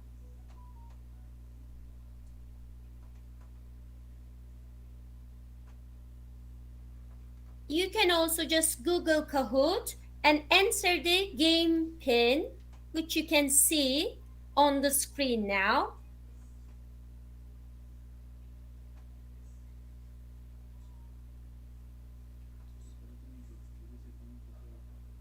I mean, when it is face-to-face, it's easier to do interactive tasks.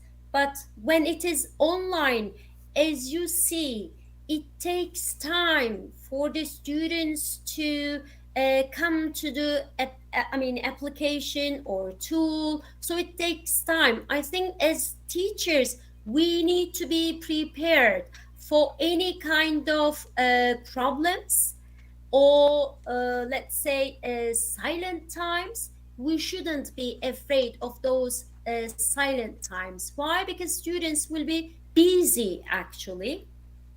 So I think we have just experienced an example of that. I mean, I shouldn't just worry or panic when there are no players at the moment, for example. Yes. Is anyone coming?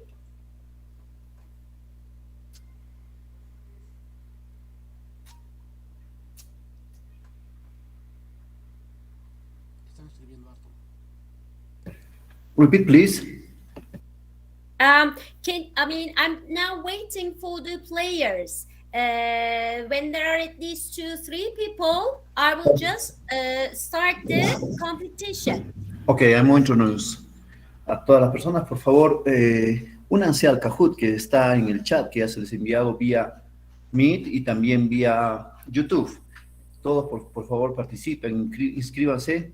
Vamos a tomar un tiempito para que todos se inscriban, ¿sí? Participemos, por favor.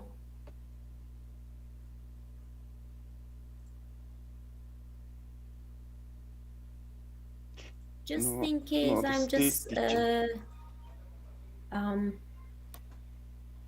let me just share it again. Yes, which one? Kahoot. Where is it? This one. Yeah.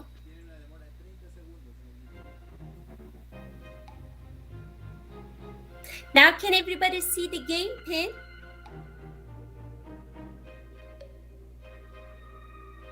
Can you see the game pin? The game pin is 604 1006. Perfect.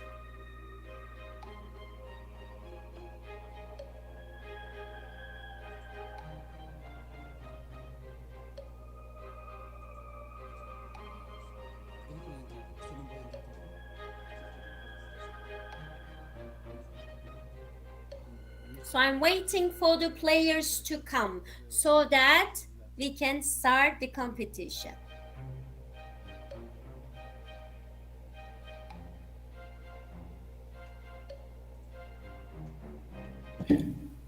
Entonces ya lo So we tenemos. shouldn't get angry when we are waiting for our students. You see, it's not easy to do everything at the same time.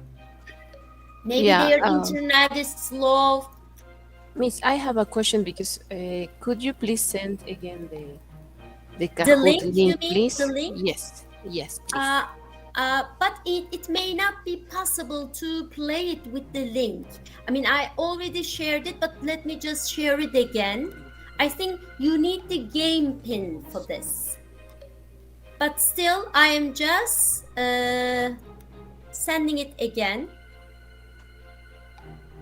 Please just Google Kahoot and then enter game pin. That should suffice. A todos, entonces a todos los jóvenes Perfect. I mean, participantes. we have just 4 people. I'm just going to wait for 1 more minute, and then I will start. Entonces vamos a esperar por un participante más para que ingrese aquí al juego de Kahoot. Vamos a participar, vamos a todos. Invitamos a que participen aquí el Kahoot que estamos desarrollando. So we have Stephanie, Delia, Portrada, Lea, Mary. Waiting for more to join.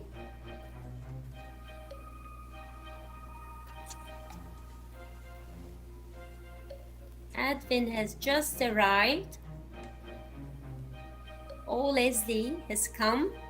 Perfect. In case of bad internet connection, you can just lose you can lose connection from time to time.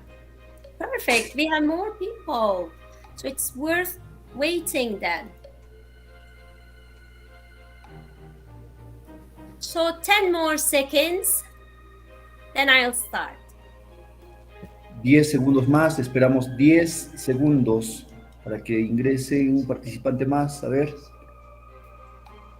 Yes. Now you will see the questions on the screen and you will be able to choose the answers through your mobile phone, okay? So I am starting. If you are ready, more people are coming, okay? So we have 13 people now. Okay, 1 lost connection, I guess, 12 again. Okay, I'm starting. I am starting. 14, okay. Perfect. Let's start.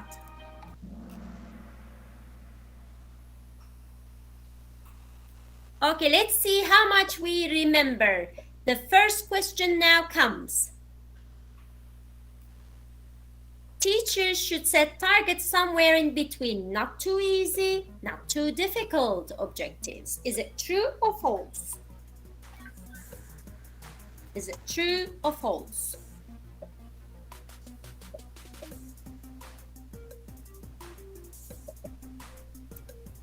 You have 3, 2, 1, 0. Okay, so perfect. Okay, more correct answers. Let's see the next question. So Clemente is leading. Alicia is just after her. The next question. So all learners can be motivated using the same strategies. True or false?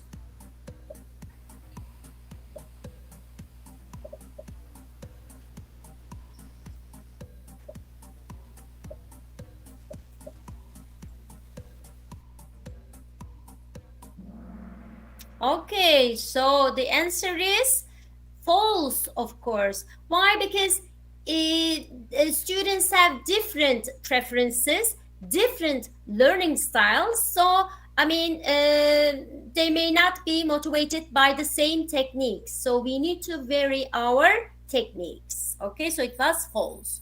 Okay, now Alicia is heading. Okay, Leslie is just after her. Let's see the next question, the third question. Learners respond better to cooperative learning rather than competitive. So learners like cooperative learning rather than competitive. Is it true or false?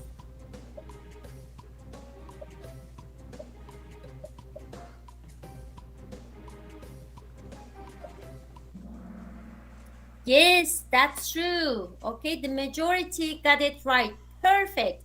Very good. Okay, so who is leading? Again, Alicia, it hasn't changed. Now the last two questions. Learners respond best to a routine which is occasionally broken rather than having a set, not changing routine. Is it true or false? Please read the sentence carefully. It may be misleading. A routine which is occasionally broken is good, it says, according to this sentence. Is it true or false? Perfect. Again, lots of correct answers. Of course, that's true, okay? Yeah.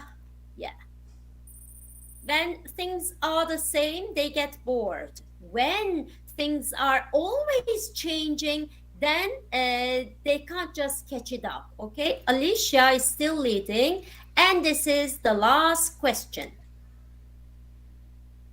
All competitive activities are individuals against individuals.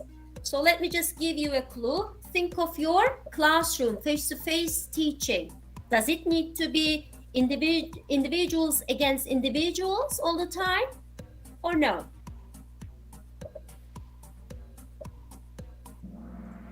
Okay, it is false, because sometimes even this Kahoot can be just played in groups, okay? So no, it doesn't need to be competitive. So you can have competitive activities, but you can use them in a, let's say, cooperative way, okay?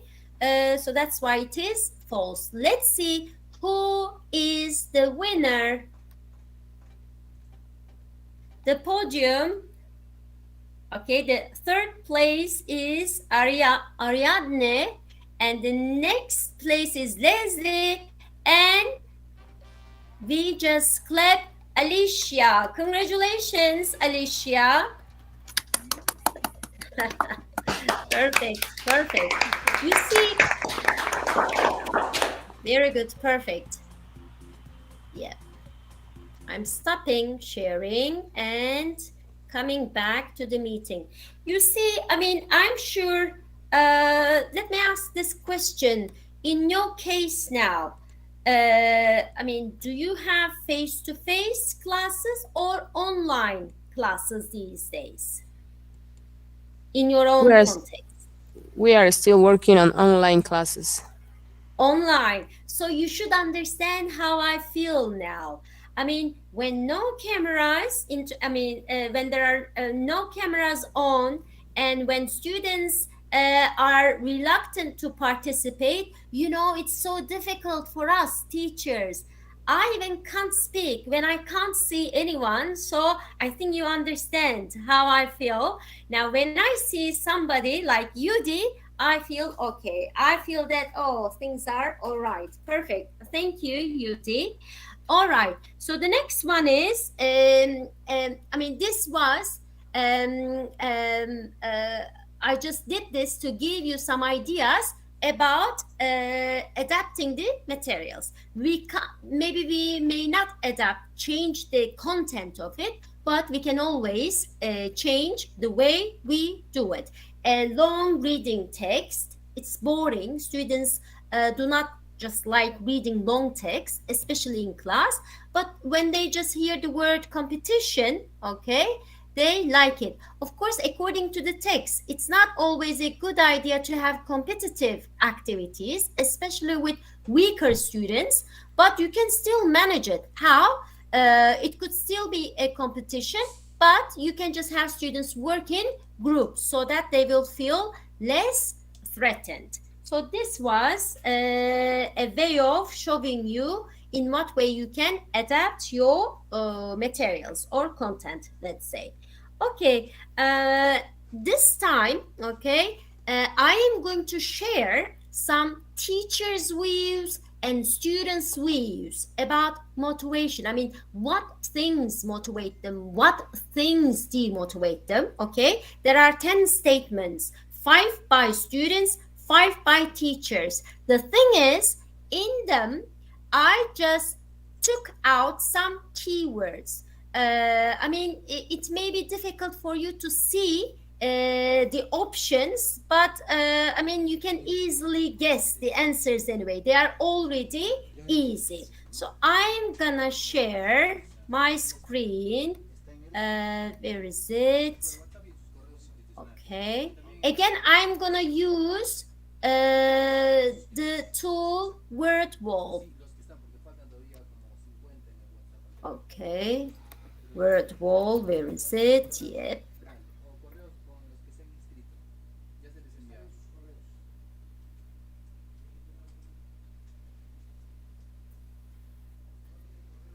Seems that I just, yeah. Todos tienen correo. Mhm. Se revisan sus correos, o si no el WhatsApp. Y los que no están en el WhatsApp, está el enlace en el YouTube también. Again, I am sharing the link on the chat box, first of all, and then we'll share it. It's coming. I am now sending the link to the activity where you will fill in the blanks, like a closed test. About what? About students' comments, about what they motivate them or what demotivates them. Okay, now let me share my screen.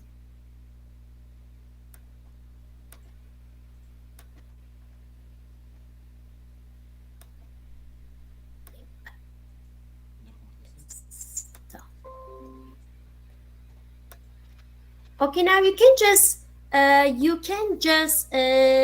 play it on your own, on your mobile phone, maybe later or now.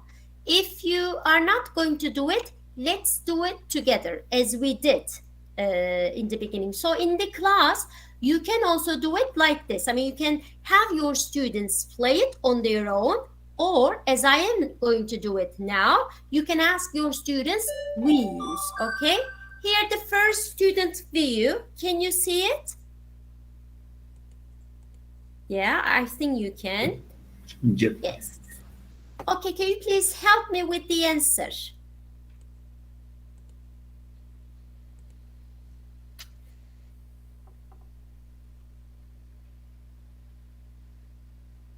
En el chat está siendo compartido el link para que ustedes puedan participar todos. Asimismo, les hacemos el recuerdo de que ha sido compartido el chat de el link de asistencia en los correos institucionales que cada uno de ustedes ha enviado para la inscripción. Asimismo, está en el WhatsApp y el correo institucional. Yes, please help me. What is the answer here? Work back quickly or work back late? I think this is a common problem. Students don't like it when their teachers give their work late. So let me help you with this. Yeah, let's see. Is that okay? Perfect. It's correct. You see, with this tool, word wall, students get immediate feedback, and feedback is quite important to motivate our students. So that's why you can just use it. By the way, as you see, we have limited time, so I need to hurry up. The next one, please. The answer is what? Encourage or discourage students?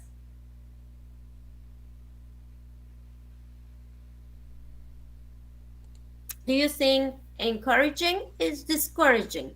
Which one is better?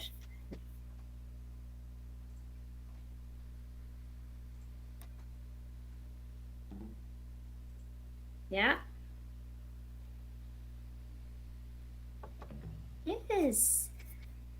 Just praising the students, let's say, performance or, contribution is always a good idea.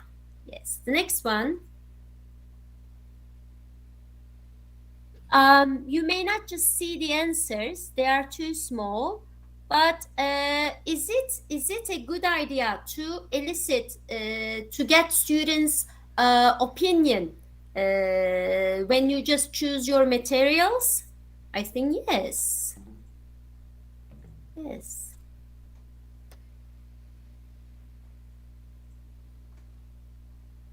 Okay, so we let students choose their content. So we also know that tests are also encouraging because students want to see their performance, how they are doing. So tests are a good way of giving feedback to students. So yes, of course. Yes. Our students are participating on YouTube, Miss. I'm sorry? Our students are participating on YouTube also. I see, but I think they can. I see, so they can't just speak. I can't hear them, right? Mm. Oh, I Yeah. see. Okay, so the last student, she says, I mean, when it is too difficult, the students just give up. When it is too easy, they get bored. Yeah, so it should be the right level, not too easy, not too difficult. Okay, so let's see what teachers say. Okay, so displaying work. Yeah, students feel proud of their work. Okay, so you can just do it, especially, I mean, with adult learners, it's not easy to do that all the time. I can't do it, but if you are teaching younger learners, it's easier to do. And the next one is, so we need to make sure that, I mean, we set objectives for our students. They know what they are supposed to do. And then sometimes general objectives are not very helpful. We need to personalize them. I mean, just stronger students may get more difficult tasks than weaker students.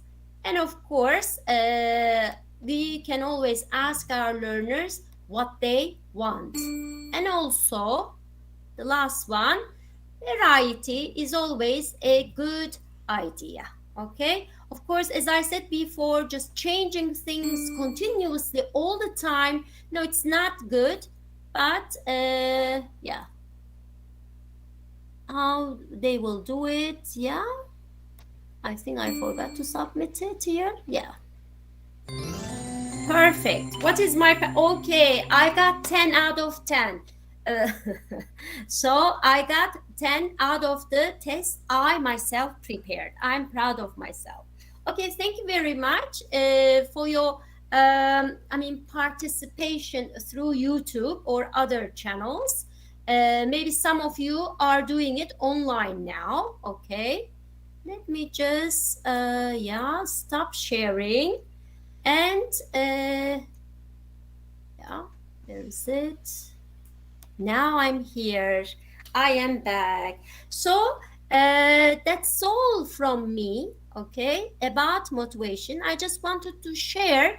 I mean, I wanted to give my content through the way that will encourage the things that I mentioned. So it was a kind of loop input.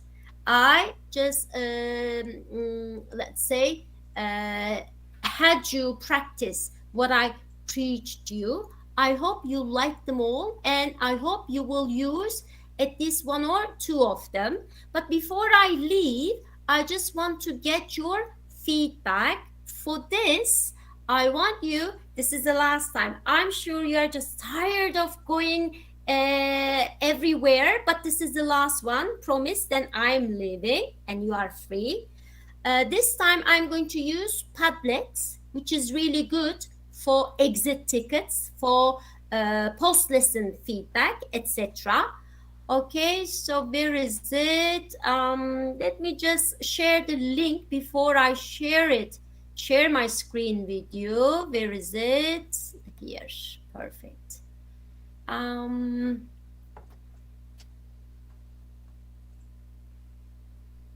Yeah, I am just here. I am sending it through the chat box, and also you can use Mando otro link, otro link. if possible, I'll share the QR code as well. Let me share my screen.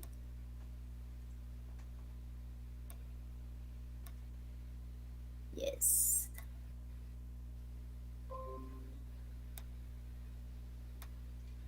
So let me get the QR code. I think you can see it. If you can see it, you can just read the QR code. Have your Yes, we mobile can. phones read it.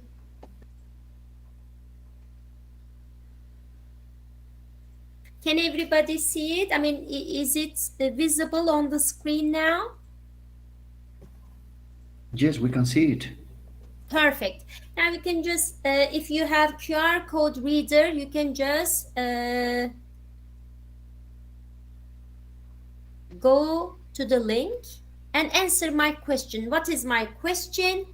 Which activity, which tool, which application did you like best? And you are definitely going to use it. That's my question.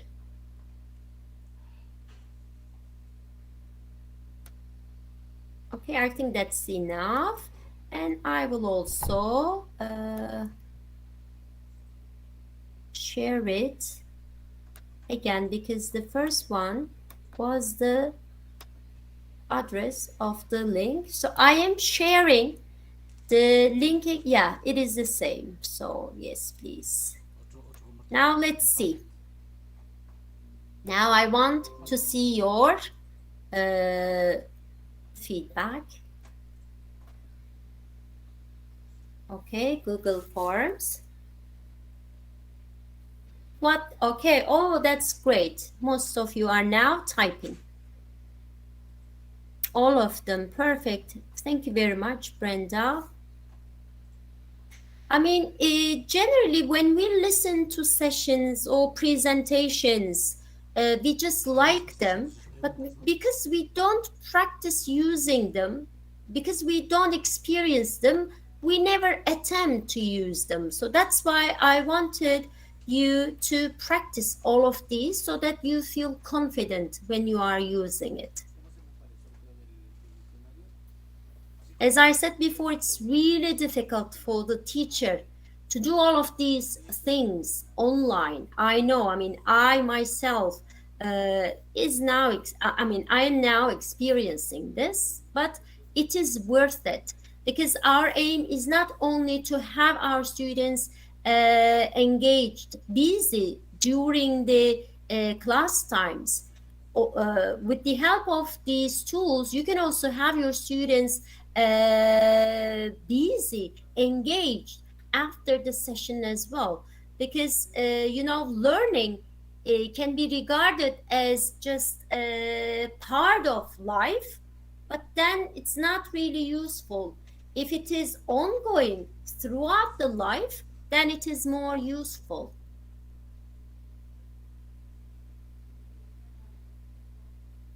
Okay. So, I mean, yeah, they are coming. Now just...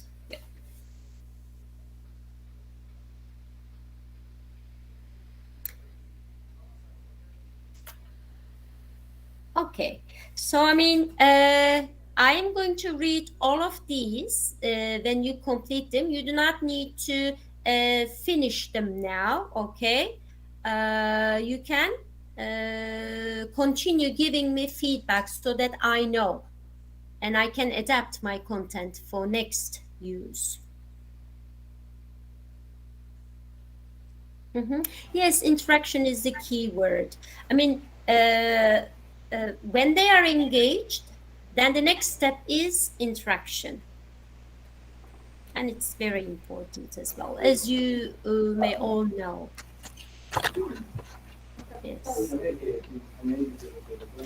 Kahoot, about Kahoot, I think students also just, they are bored. I mean, some of my students say, teacher, Kahoot again. So that's why I think we need to vary the applications. Otherwise, Kahoot is great. I mean, I can survive all lessons with Kahoot, but they may get bored. And remember, not all students are motivated by the same methods or techniques. Okay, so thank you very much. We are running out of time. I may have exceeded my time as well. So word wall, yeah, that's my favorite as well, because you can prepare, I mean, a variety of activities with word wall. You can discover, self-discover when you go there. Okay, so that's all from me. I hope you have enjoyed my session. Please don't stop just giving me feedback. Complete your feedback because I'm gonna read them all. I mean, if you have any questions, I'm happy to answer your questions at this point. Yeah, a lot of thanks, Miss Kyra Eski. Actually, Kyra is my son's name. Sorry? For some reason, I couldn't change my username. I am Fatosh. Let me remind my name. It's okay. I like the name Yeah. Kyra, but actually it's my Fatosh. son's name. Fatosh. Fatosh. Right. And how do you pronounce your last name? Is it It's like quite difficult. I mean, who don't is bother. Kishrak? Fatosh is enough. Fatosh. Okay, thank you. So, but please tell me what nationality is your last name? Your It's Turkish. I'm from Turkey, as you know, and it is a Turkish name. Thank you. Thank you. And God bless you. Okay, all right. See you. Goodbye. See you. Thank See you you. very much, Miss. Bye-bye. I have Bye-bye. to say that we are very, very grateful, Miss, for your lecture. It was very interesting, very interactive, and we have learned that all of these new resources are very useful for us. Thank you very Thank much, you. and greetings and hugs from Peru. Thank you. Likewise. Goodbye. Bye-bye. So don't forget, we want to see you again in another Congress too. Okay, that's all for today. In accord with this items or maybe talkings that we had. So and don't say goodbye yet because we have a lot of. Sure, we have here present. Tenemos para todos un diccionario Oxford para regalar a todos los que están presentes hasta el momento, a todos los que han seguido la transmisión hasta esta hora de la tarde, ya de la noche aquí en Perú, 8:24, estamos de la noche. Entonces vamos a sortear un diccionario Oxford real, original, mandado desde Estados Unidos hasta Puno, Juliaca, ¿no? Juliaca, Puno, Perú. Entonces, ya ustedes pueden ver en la pantalla que tenemos una ruleta en donde están todas aquellas personas que están presentes. Por tanto, inmediatamente le vamos a hacer entrega, vamos a sortear aquí el diccionario Oxford y se le va a hacer presente el día que corresponda o el día de mañana mismo lo puede recoger, ¿sí? A ver, a todos inscribirse, por favor. ¿Dónde se va a inscribir, compañero?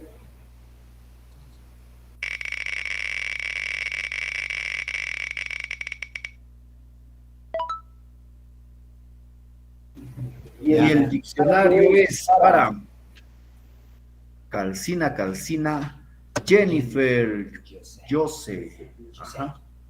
Jose.